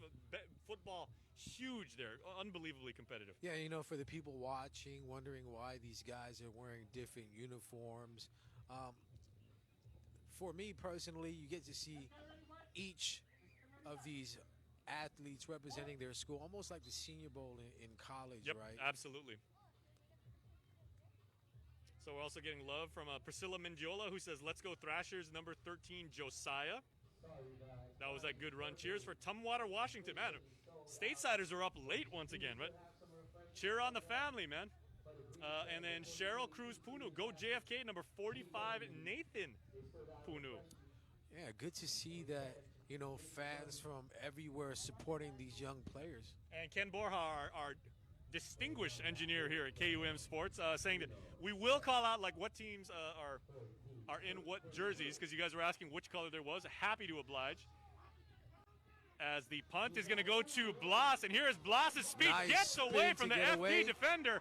Blas working down the right sideline. Dave, there is that athleticism that you were talking about. And, you know, for a quarterback, he's not scared to get hit. He can take a hit. And he's also got the moves because he spun right out of that tackle. That was some Lamar Jackson stuff right there. Okay, so as for the colors, since you guys are asking, the JFK Islanders are in the gray uniforms. It's their numbers that are in JFK's, like, you know, unmistakable green and gold. So it's JFK with the gray jerseys and the black helmets. The Ukadu Bulldogs. Wearing red. Yep, the team from Dededo. They're wearing their red and the blue helmets. May come out a little black on the telecast, but those are the Ukadu with the big blue O on it. The GW Geckos are in the white. Of course, they've got their purple helmets and their purple numbers on their jerseys with that big Washington emblazoned across the front. Some of the GW players from the Thrashers have white helmets. And then the Southern High Dolphins are in the white jerseys with teal numbers and black helmets. So if you're wondering which team is which, those are your Thrashers. We'll give you the Phenoms after this offensive play as Trey Blas going to the shotgun once again. He's looking at 1st and 10 from about his own 45. Check that, his own 40-yard line. Blas looking to go downtown, hit as he throws, but he's going way down. And Beautiful grab by catch made. Brian Ignacio. Referee signal, he went out of bounds. Oh! Ref, come on. Don't be so mean, ref. Beautiful catch, though, right on his fingertips. Got to give it to him for effort alone. But so, Dave, at this level, it's one foot in. And that was a catch, but he was out of bounds. That was a beautiful catch from a speedy receiver from Ukadu. Hey, man, big shot taken by Trey, absorbing the hit, still barely getting the ball off, but the ball was exactly where it needed to be, despite even being hit at the same time he threw it. Yeah, I hope you guys caught that on the DJ Joser cam. That's our overhead shot there, but Trey Blas took one on the chin as he let that go. But like you said, unafraid to let it fly. Blas shotgun once again, throwing. And Blas overthrows, and that was Isaiah Charfers.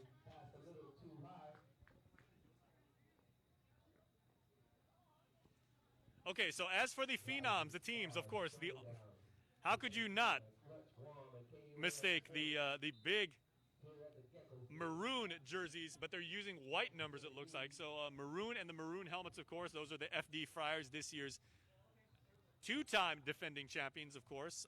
The Guam High team, they're in the black jerseys with the black hats, but then they've got the big P for the Guam High Panthers on their jerseys. Of course, My Sanchez Sharks, silver and black.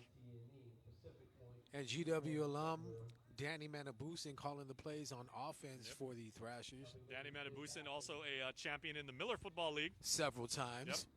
Yep. MVP of the championship game, I remember that. You were his running back at the time. What is it like to play like with a player like Danny? Because Danny's really known for his leadership and his poise under pressure. Oh man, just a tough quarterback, a guy that's gonna always stay in the pocket and get the pass off despite having guys draped all over him. So, always has a chance when he's under center. All right, so that was the third quarter, everybody. 14-6 your score. Phenom still leading the first ever Rising Stars Showdown. Continues right here on KUAM and Facebook. We're back with quarter number 4. Can the Thrashers come back and win it? Stay tuned and find out when we return.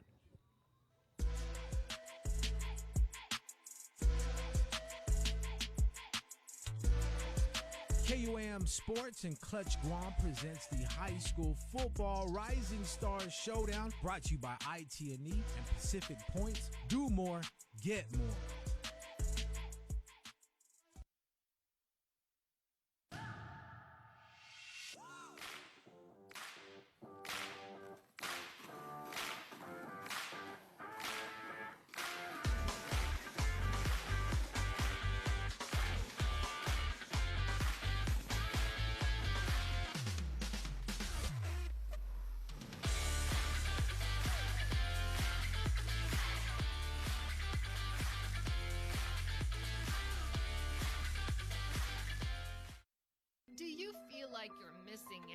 something? Make life more rewarding with Pacific Points. Earn and redeem points for bill rebates and free load at IT&E, discounts on fuel at Shell, vouchers at Foodies, and United Mileage Plus miles. You can even pay with Pacific Points at IT&E, Shell, and Foodies. Pacific Points. Do more, get more.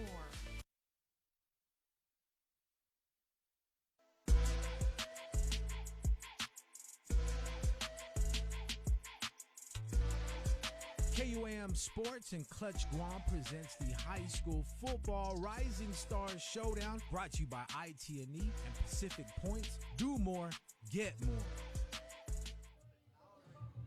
Welcome back, everybody, to the Rising Stars Showdown here live from GW Field. Jason Salas and Dave Delgado and the entire KUAM sports crew happy to bring you live football on a gorgeous Sunday night here in the beautiful village of Mungitown. As 3 quarters Brian down, Ignacio with another 1 quarter to go, and the Thrashers grab. now threatening as Trey Blas goes to what's been his favorite target now, Mr. Ignacio from Ukuru High. And once again, a lot of zip on that ball. Thrashers not really going so much to their running game. I mean, they're only down by a score. And the running game's so dominant in the first half, Dave. But also Trey Blas not really running a lot of designed like option plays. I mean, we've seen him run a couple times, but usually under duress.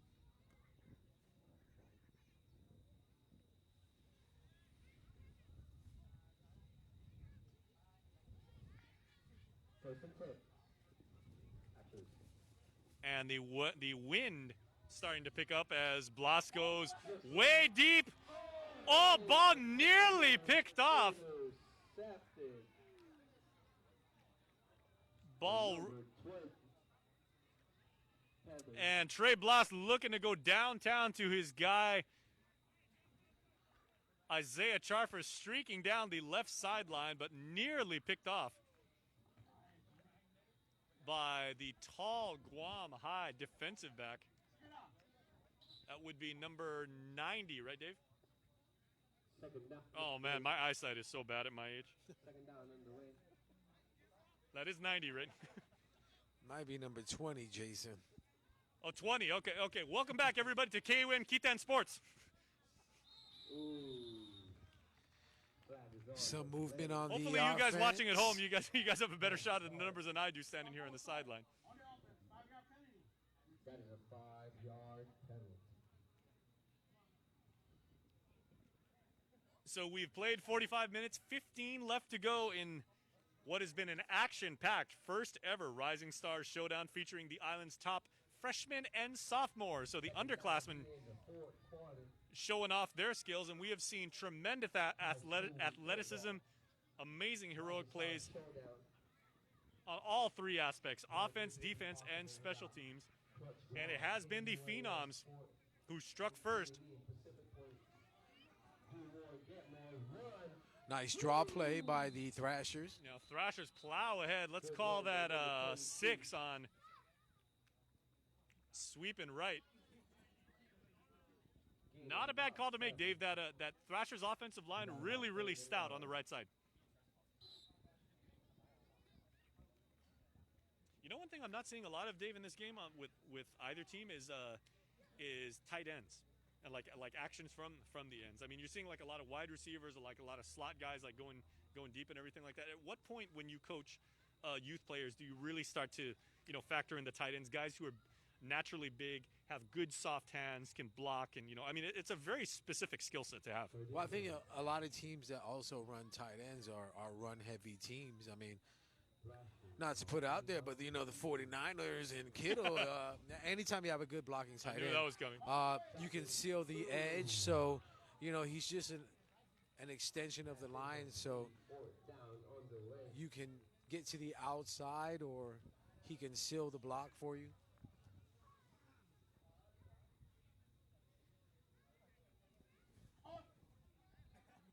There's been a lot of really good tight ends that have played for Guam High School too. Like a lot of really big guys. Some of them start on the defensive line. Some of them start as offensive linemen. Then as they get older, they get really really quick. Some of them want to find the end zone. Again, first player to ever play for a Division I college for San Jose State, Brandon Knapp. I think he was a running back when he played for FD, and then he went to the States for his senior year. But he played tight end Division I. Really really proud of Brandon. And his mom, of course, the legendary Terry Knapp behind the Skip Kids. So shout out to Miss Terry. Oh, that would have been a beautiful bubble screen to a streaking number 7 from Southern High. And I believe that was number 7, Tysapik.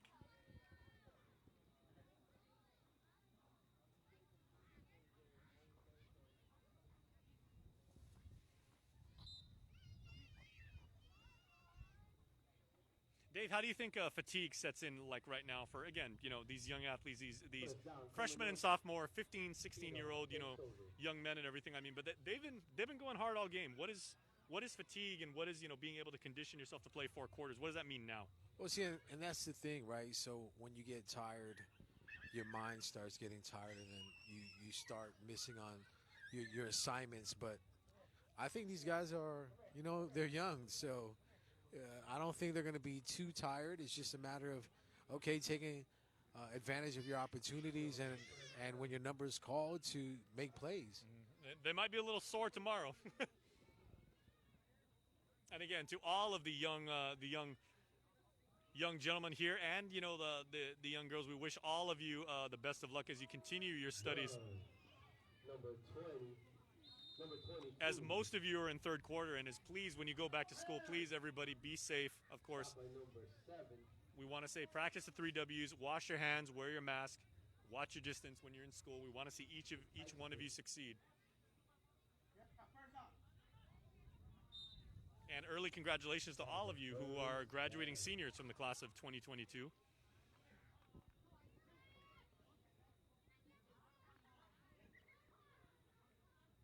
None of those seniors here tonight, Dave. We're dealing with all of freshmen and sophomores, the next generation of great Guam high school football talent.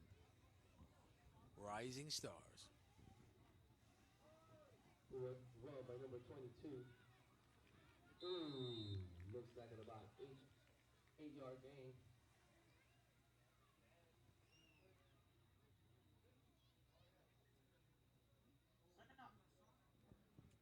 Second down coming up. Second and about 5 yards to go for the Phenoms.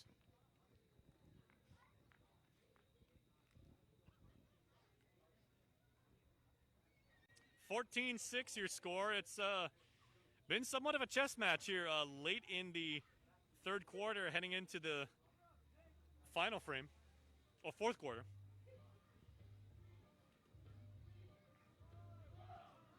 Phenoms setting up to go sweeping around. And nice move by number 4 from the Guam High Panthers. Yeah, nice run by Johnson, trying to get to the edge, but unable as the Thrashers defense gets to the outside for the stop. Looks like it's 3rd and 6 now.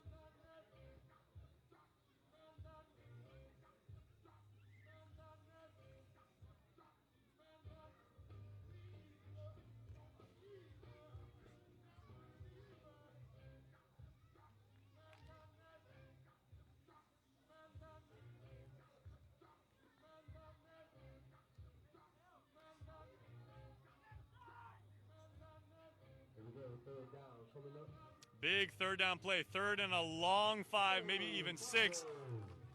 Oh, but the ball pops loose, and I think Thrashers ball. And the refs are going to indicate, do we have a turnover? Amazingly, Dave, this would be the first turnover of what has been a very active game. Balls pop loose on several occasions, but the offensive team usually, except for that play, able to recover. But we have our first turnover. And the Thrashers in good field position. Yeah, they are deep into Phenom territory.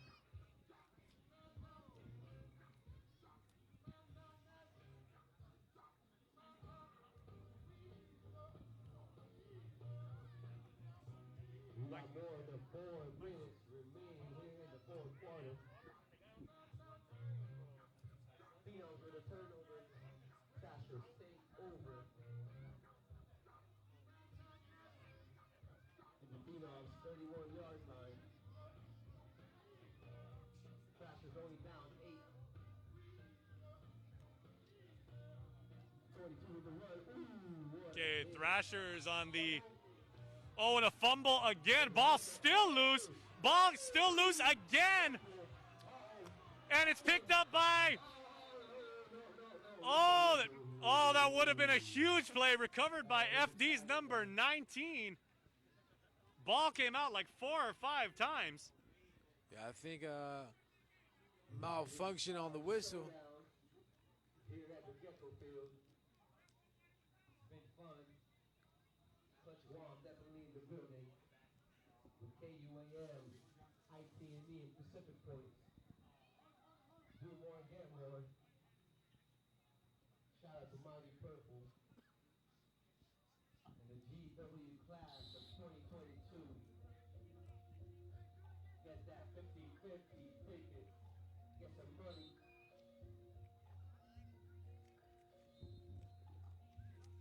So we want to remind everybody, stay tuned, please. At the conclusion of today's game, we will be naming both our offensive and defensive most valuable players. Defense holding up. Out of the shotgun, looking to pass. Oh, another big loss by the Thrashers. Ball being moved back again. So Dave, Thrasher's got the ball on the turnover, but they've not been able to capitalize. Now we're looking at 3rd and maybe 17.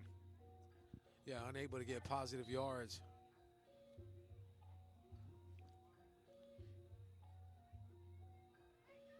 That is about a 5-yard loss. And you know, we told you that all of the entire roster, you know, 1 to 40, everybody's going to get significant playing time. But you know, surprisingly, Michael Isuas, who had so many big plays in the first half, he's still on the sideline.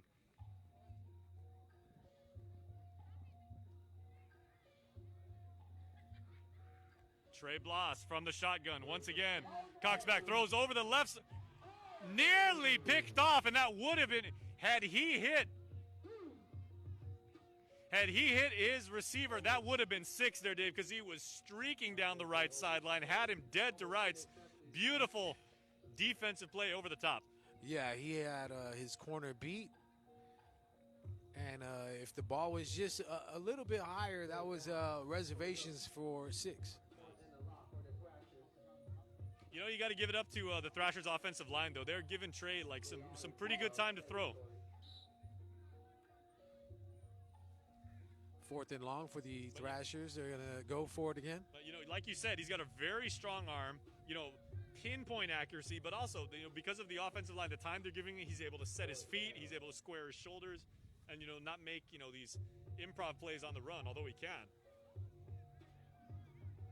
And he's worked almost exclusively out of the shotgun, as that's how he lines up right now. Let's call it 4th and let's call this Trey Blas. Blas gains about 12 yards, but Dave, we're here at the GW Fieldhouse, but when you're looking at 4th and Barragata, you know, you really need to make up long yards for that one. Yeah, and tucking it and going, it's going to be hard to pick up that many yards for the first down.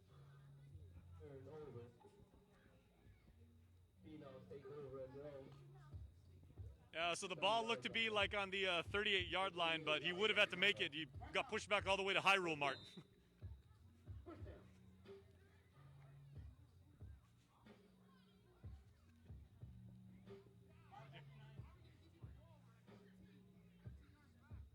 How to use Google Maps for that, Jace? We got 5:59 left in the fourth. All right, less than 6 minutes left to go. Phenom continue their 8-point lead, 14-6. First down. Phenom. In their own 28. And Thrashers just looking to get something going. 8-point lead by the Phenom.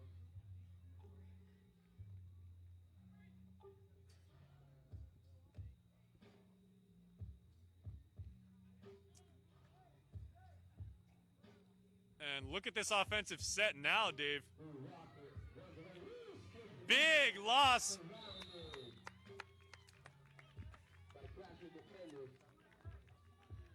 And there you see, like the Guamai players, they're used to running that pro-style offense. You know, they do a lot of very complicated sets, but in that case, the offensive line the defensive just broke through. Yeah, and for the Thrashers defense, able to pressure and, you know, bring the heavy pressure up the middle. 5:23 left to go before the final whistle.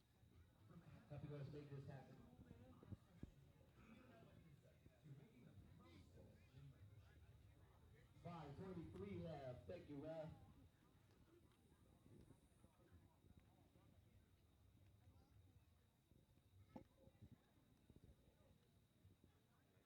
High school football Rising Star Showdown. And it looks like the Phenoms are deep in their own territory. Second and long.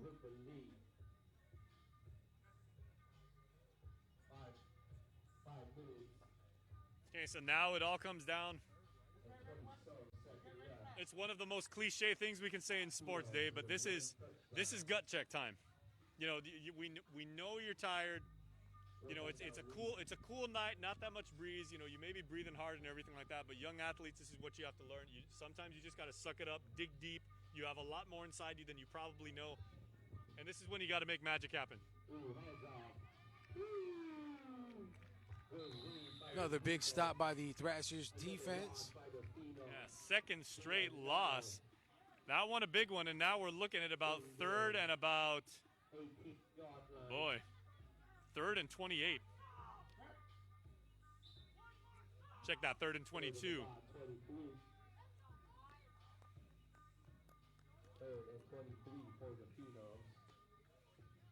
And the Thrasher sideline's starting to come alive. This teamwork and this camaraderie that players from 4 different schools, GW, JFK, Southern, and Ukadu, all cheering for their team to put one more big stop together.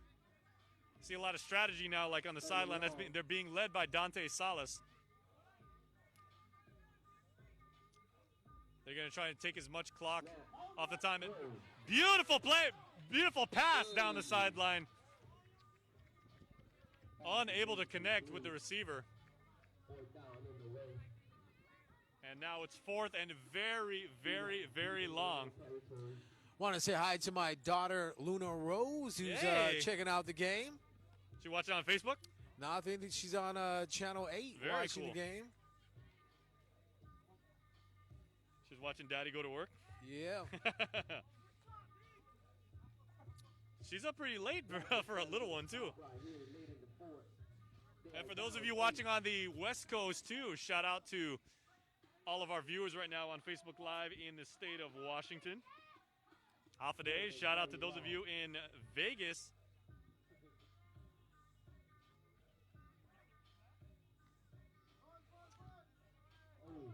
As Short a punt. end-over-end punt basically goes about,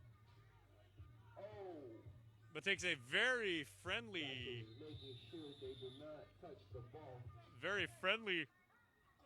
Looks like it's going to be Phenom right roll. around the 35-yard line for the Thrashers. Dave, also offense. shout out from Rodney A. Cruz Jr., who's saying, hey, what's up, GW number 96? He's coming from Boise, Idaho.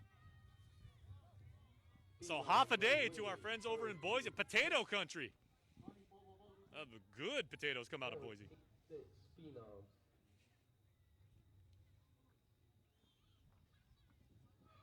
Boise State, of course, where the Broncos play on the Smurf turf. You know that, right, Dave? That signature blue field for the Boise State. Time running out for the Thrashers, who have to put something together. In the Phenoms 35-yard line.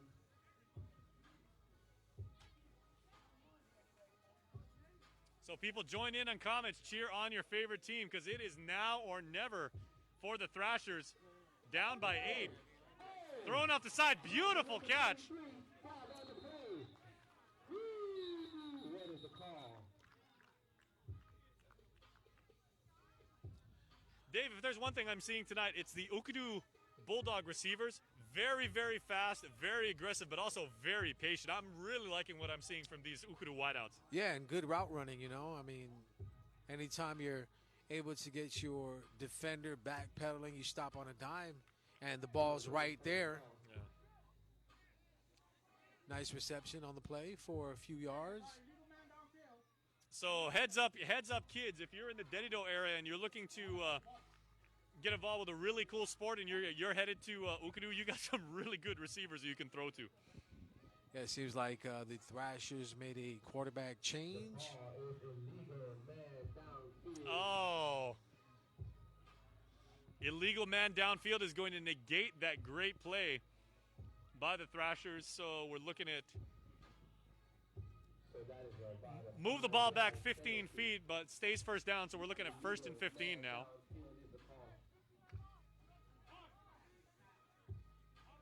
It is a repeat first down. 1st and 15 for the Thrashers. Shotgun formation for the Thrashers. Like you said, Dave, quarterback change. Pocket breaks down and quarterback goes down. Barely getting back to the line of scrimmage. Yeah. Bringing up 2nd down. And Dave, explain the clock situation now, because like, are we playing, clock continues to run on the ball, or are you playing like college rules when like it's down, the clock stops, but Yeah, you reset? no, it's still running right now. Yeah, so Thrashers really have to. I mean, it's hard to play like the hurry up offense when you're at this level. I mean, everybody watches it, everybody sees it. So many people emulate Peyton Manning and his ability to do that, but it's really hard to be that improvisational like now. Yeah, and the only thing you can really do is keep asking the ref for a time check. Yeah. And especially, like you said, a lot of these players may have had 2, 3, maybe 4 practices together. So, the cohesion, the chemistry not as sharp as it normally would be in the middle of a season. And defensive player jumped, and I'm going to say it was probably because the offensive.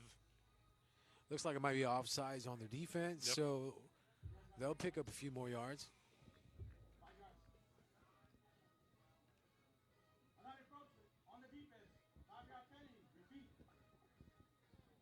Encroachment on the defense.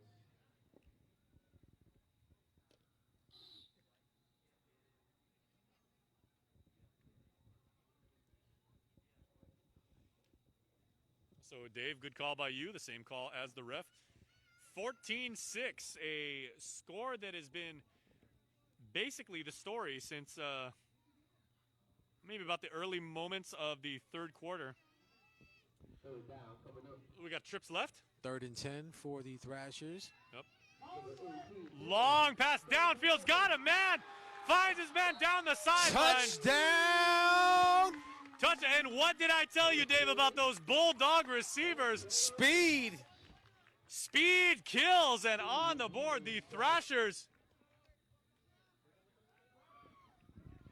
Donovan Cruz with the catch. Thrashers with the Jonathan Cruz. Jonathan Cruz streaking. Cruz puts them on the scoring position. Just mercurial speed. 14-6, 14-6, 14-6 Phenoms. Ball in about the 14-12. Oh, no, maybe about 2 Thrashers catching up, so they could tie the game. yards away from a touchdown. Thrashers going for Wait, 2 so points. So was that a touchdown? Ooh, Okay. it's getting loud over So here. 2-point conversion now. This is possibly the play of the game. Down the middle, push. And the call Conversion is in. good. Tied ball game. The touchdown. Josiah Mendiola with the scoop. Okay, so the It is now 14-12. okay, so we're trying to see if the refs Yeah, the refs so- indicated. Mendiola overdo it. Yeah, so he was stopped short of the end zone. Okay, so on the I on the believe. pass he was out at the 1. Josiah Mendiola plowed his way into the end zone. So now 14-12 is your score. Thrashers within a 2-point conversion of tying the game. This is the play of the game, ladies and gentlemen. Join us in comments. Cheer on your favorite team. Alumni all over the world, or even the student bodies. You cheer on your classmates 2-point conversion coming up. as they are doing something here tonight which is truly heroic. In the first ever Rising Stars Showdown, it is proved to be a beauty as we are in the waning moments of the game. And the Thrashers going for the tie. Thrashers going! Molo Untouched. tying the game for the Thrashers. Jermaine And Molo big- getting in. And Big Mo goes walking into the end zone on a 2-point conversion. 14-14. Score is I heard tied. of Debo, but that's Molo.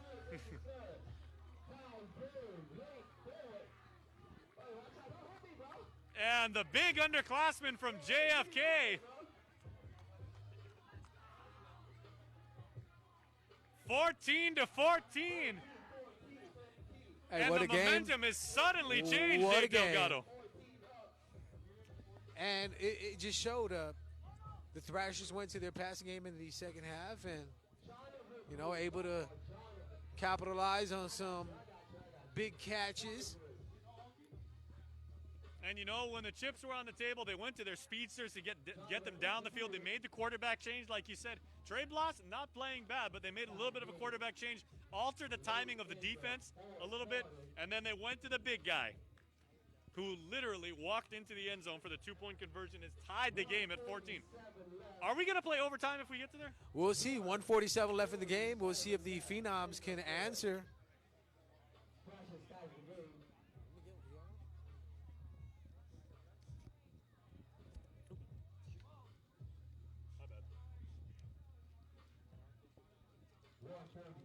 All right, so for those of you in the States, it is now Sunday your time. You might want to go to church a little bit late because you have stayed up to watch a beautiful game.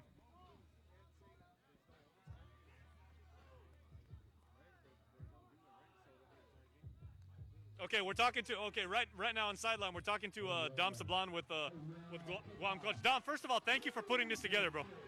No, I just want to say thank you to KUAM Sports, ITNE, Pacific Points, and everybody that's coming out, man. Whoa, while a big play's happening, it's been an exciting night, an awesome day of football, and we're just happy that we had this opportunity to host this event and collaborate with KUAM.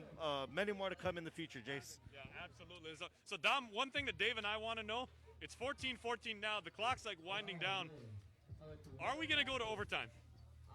Yeah, I'm not sure if there's overtime in high school football. Because it's an exhibition game, too. I know the head White Hat was saying that there might not be an overtime.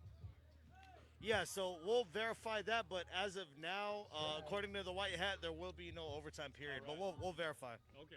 Hey, no shame in getting a tie, but, I mean, for me, like old school, Matt, let a player play. Hey, but what a game, though, for the inaugural Rising Star Showdown. That was actually what I had in my yearbook, too, was let a player play. About 9 seconds left.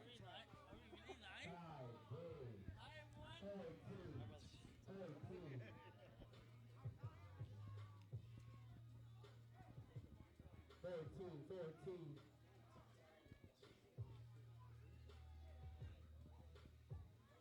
All right, so that's our guy, Dom Sablan. Like Dom, a legend of Guam sports in his own right. You remember a standout point guard at Father Duenas right down the street here, now doing great things with Guam Elite Basketball and Clutch Guam. Oh, look what we have here. Some nifty running inside, outside, dipsy-do. This game far from over right now. Dave, I don't think these guys want to play to a tie. They're trying to end it now. Yeah. Zach Munoz with the run for the Phenoms. And we were talking about, whether fatigue might be setting in, but you're like, no, like with kids at this age, adrenaline kicks in, momentum kicks in, school pride kicks in. These guys have become very, very fast friends. They probably all added each other on Instagram, like prior to the game. And, they want to win for their teammates. And that's the thing, just building relationships through sports, and especially football. I mean, it's a grueling sport, but these guys respect one another.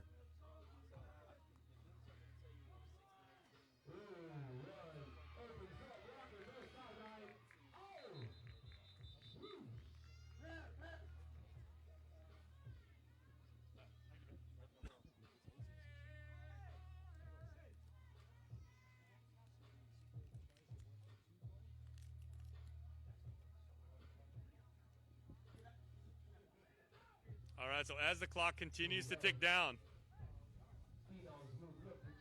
we thought there was going to be a tie. Could we actually see the Phenoms close the door on that story? We shall see. Do not go anywhere, everybody. If you're watching here at home on Guam or watching everywhere, cheering on, there's been a lot of Ninos and Ninas joining in right now, cheering on their favorite athletes. Escapability. Look at this move by the Guam High quarterback. Speed for days, and he's running still on the track. He could do a couple more laps here at the GW track. Just flying all over the field. He broke 3 tackles, broke a couple ankles, and broke a couple hearts of the defensive player.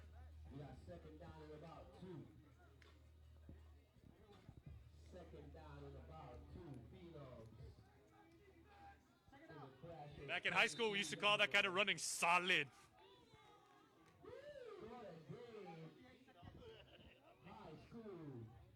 Okay, so Coach Dom Sablan with Guam Clutch is still there.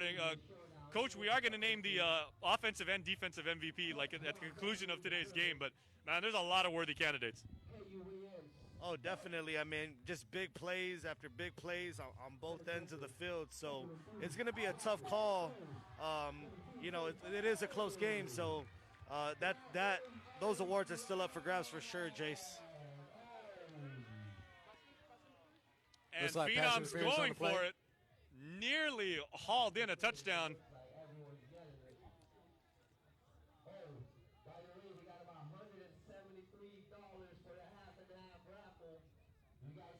Okay, and there's Dave, I believe that's a pushing in the back violation. Well, see, with the high school football rules here, it's not a spot foul, so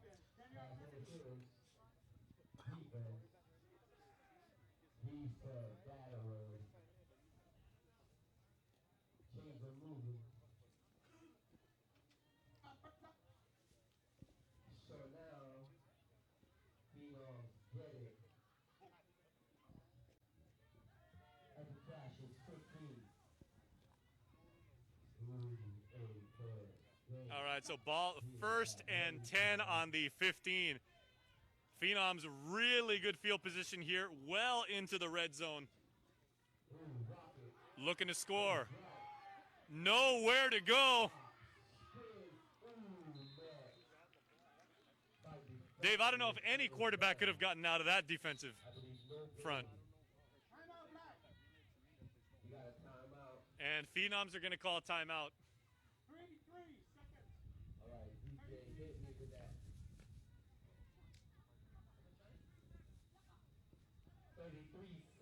So 33 ticks left to go in the game, and it looks like, Dave, we are coming down to the wire in what has been an amazing game. And like you heard Coach Dom Sablan say, his exact words, we're doing this year after year because he's unbelievably pleased with the way it's transpired, the way the players have come out and participated, you know, the parental support, the support from all the schools. Well, first of all, the way they've been playing on live TV with all eyes on them, and they're still able to perform the way they have.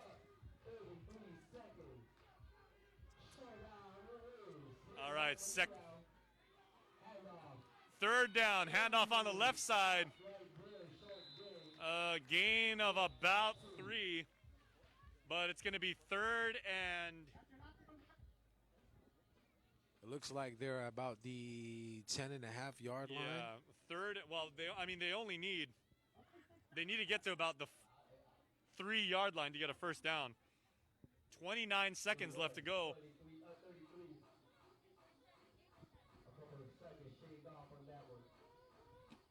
But again, time running out.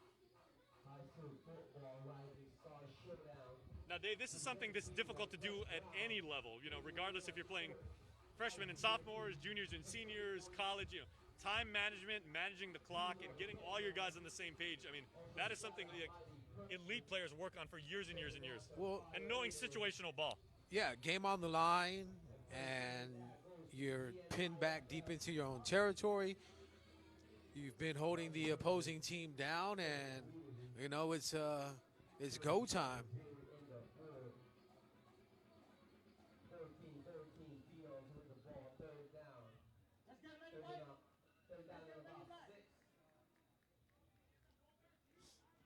Third down at about Now, I know I said that last scoring play was the play of the game. I want to say this is the play of the game part 2. a lot of drama. So could we go into the history books with a tie in the first ever Rising Stars game, or could throwing into the end zone, man open, Almost Nearly- coming out with the pick. yeah, nearly picked off. That was Southern High's Tyson pick. Nice timing on his elevation, getting up there and knocking the ball away. But 4th and 7, they've still got a couple other shots. Remember, they've only got to get to the 3 if they want to get a first down. They haven't got that much time, though. All right, let's go break it down again. Less than 30 seconds left. Fourth quarter, tie game. Phenoms in the Thrashers 12-yard line. 16 to 16, your score. 12 yards away from a W Oh, 14-14. here at the Rising Stars Showdown. Clutch one. 14 all. KUAM Sports. Here we go. Huge play. Cross the number 22. Oh, there's a Stopped quick on toss. 4th down. Thrashers defense hold. What do you think of the play call, Dave? You do a quick toss on 4th and long. I'd have to either go play action and leave it up to your quarterback with his arm or his legs to get the play done. But I didn't, That's think, a that, tough I didn't one. think that was a bad call. That was a yeah, good play. I mean, your running back definitely has the speed to get to the outside and break one. But, you know, anytime you're moving laterally and the defense gives pursuit, when you're not going upfield, it's not a good look. And now what the Phenoms are going to hope for is some defensive miracle, some huge pop. Like hopefully get a turnover, Yeah, and, maybe a pick 6. and what do? I mean, do you put Scoop Blas? sack. Do you put Trey back in with his arm, or do you stay with the quarterback that got at you into the end zone? And defensively, do you drop everybody back into a prevent? It shows Ukadu's receivers can get upfield and get deep. Camera ready. Sides, where you going? Get your camera ready, bro. Or possibly are the Phenoms just going to take a knee? Doesn't look like they're getting into victory formation. So they are going to run a play, working out of the shotgun way back in their own territory. That's dangerous, but... Ooh, streaking down there was Dante Salas. Man, if he came up with that, we would have seen pick 6 to the house. He had nothing but daylight ahead of him. So 2nd and 10. Oh. Quarterback hit as he was throwing, or beg your pardon, after he was throwing. So roughing the passer call is going to move this ball forward considerably and out of such dangerous territory.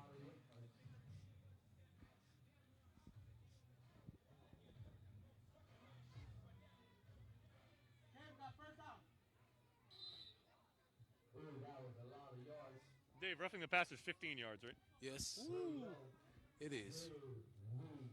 So now some room to operate a little bit for the Phenoms.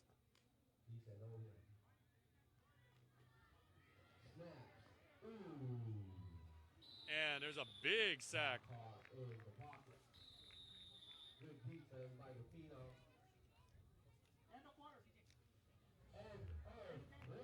And that is going to do it, ladies and gentlemen. 4th quarter is done, so So your score stays deadlocked at 14.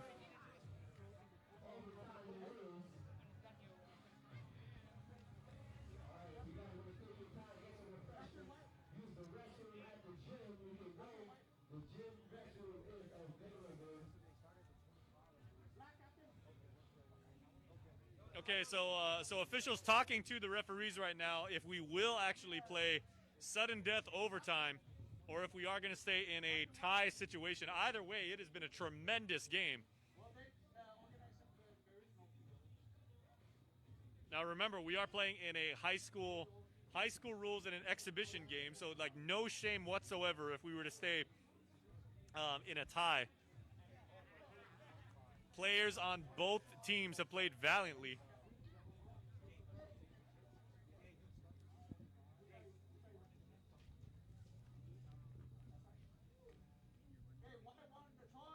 So 14-14 is your score.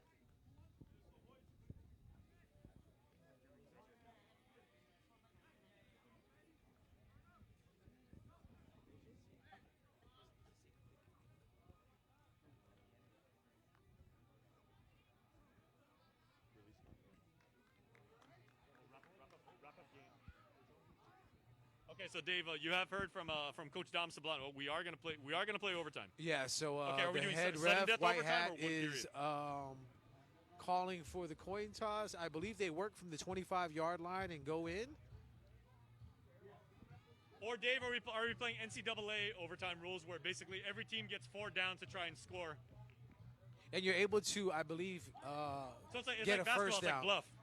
Yeah. Okay. So for those of you that are sticklers to the rules, we are going to play NCAA rules overtime. Every team gets a fresh set of downs.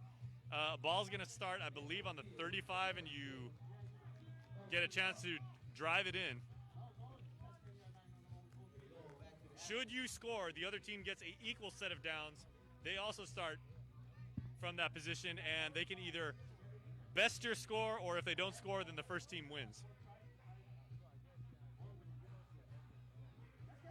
Now remember, the interesting thing about this is if each team continues to score. It looks can like go to they're 7 starting at overtimes. about the 10-yard line.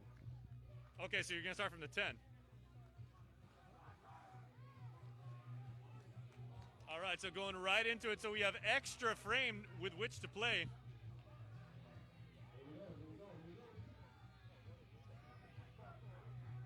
So starting on the 10, first and goal, and it is going to be the Thrashers are going to start. And are they going to go to their big workhorses, the guys that got them here? Ball thrown over the middle, incomplete on first down. Thrashers going to the air.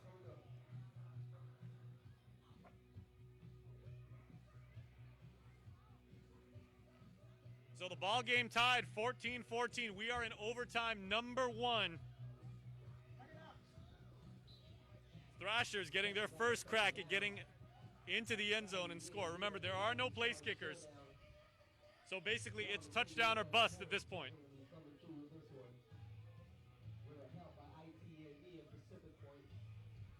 And if the Thrashers don't score on this possession, ball gets turned over. The Phenoms will have 4 chances to get in. If the Phenoms score, that's ball game.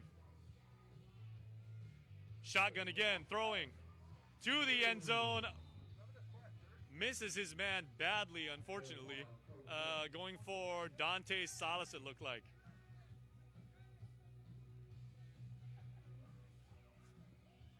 Third and goal from the 10.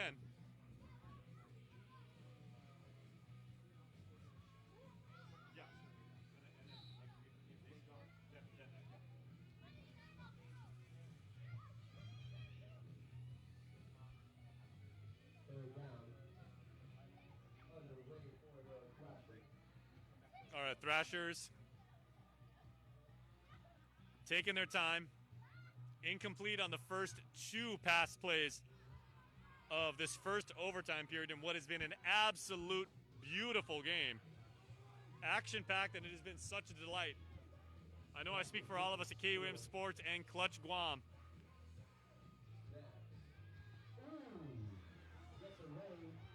Pocket breaking down, and nice defensive play by the Phenoms. Cameron Brentley in on the tackle. Big young man from Guam High. 4th down.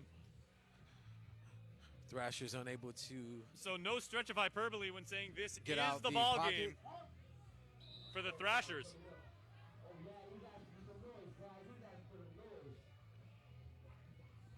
Fourth and long for the Thrashers Yeah. now, just inside the 20-yard line. Yeah, they lost about 7 yards on that play. So I think it's a pretty fair assumption to say we are going to see a pass play, and they're probably, at this point, they can only go for the end zone. So all hands on deck now. Trips right for the Thrashers. That's Trey Bloss back in the game, Dave, the JFK quarterback.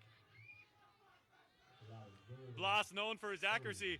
Bloss bobbled the ball, running away, reverses his field. Bloss nearly trying to take it in all the way himself.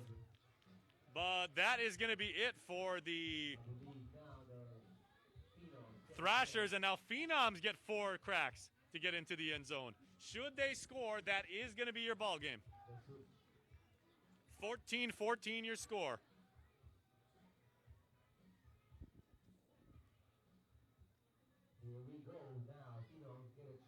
So we are in the first overtime period. I hope our graphics had an overtime box in there. Not sure if we planned for that one, but you know that's the beauty of live sports. All the photogs going to their extra batteries. Yep. Speaking of overtime, are we getting overtime for this extra extra period that we're working? I guess we'll see. That's another conversation for another time, but these gentlemen who have taken the field, they've got their overtime to work. They're working with and so the Phenoms working out from under center. Phenoms, here comes the rocket. Speed. Looks like he might have picked up just. Oh, And- actually lost some yards on Yeah, the you know, run. amazingly, there was yards lost. He ran about 30 yards on that play for a net loss of 2. But just such amazing athleticism, Dave. Year after year, Guam High just has these incredible athletes.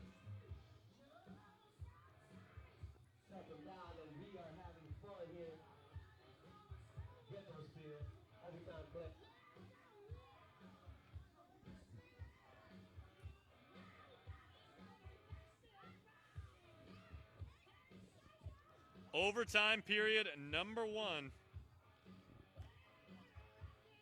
The Thrashers got their shot. They couldn't make it on 3 straight pass plays and then a broken down pocket, so a scamper by Trey Bloss. They could not make it. Phenoms getting their shot on 2nd and long.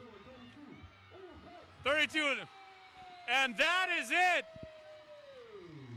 Touchdown. Touchdown, Phenoms. And I do believe, ladies and gentlemen, that is going to be your ball game. Phenoms 20, Thrashers 14.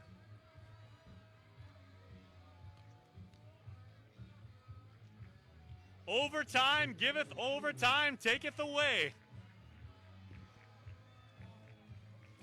Ladies and gentlemen, just like that in 2 plays, the Phenoms living up to their billing, going to their ground game,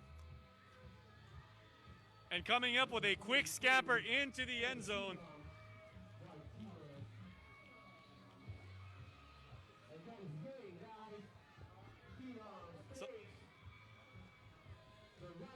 So, ladies and gentlemen, we are going to take a quick break as the young men, look at this, Dave, this amazing show of sportsmanship. These guys know the opportunity they had today. They know this is a blessing. They know this is an incredible opportunity, and they're very, very happy to have it here. Hey, the way they played on primetime TV, great showing by both teams. All right, we are just moments away from 9 o'clock, so we're going to take our last commercial break. Stay tuned, because when we come back, we'll wrap up with some final thoughts from the very first Rising Stars showcase right after this.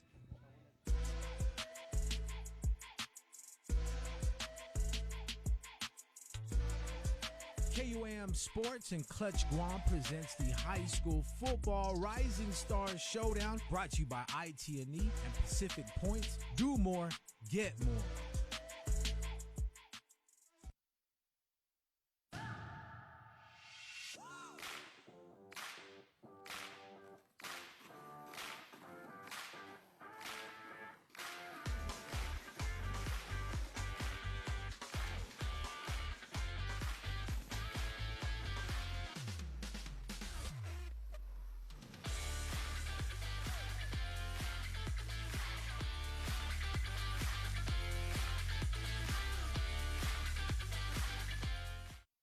Do you feel like you're missing out on something? Make life more rewarding with Pacific Points. Earn and redeem points for bill rebates and free load at IT&E, discounts on fuel at Shell, vouchers at Foodies, and United Mileage Plus miles. You can even pay with Pacific Points at IT&E, Shell, and Foodies. Pacific Points. Do more, get more.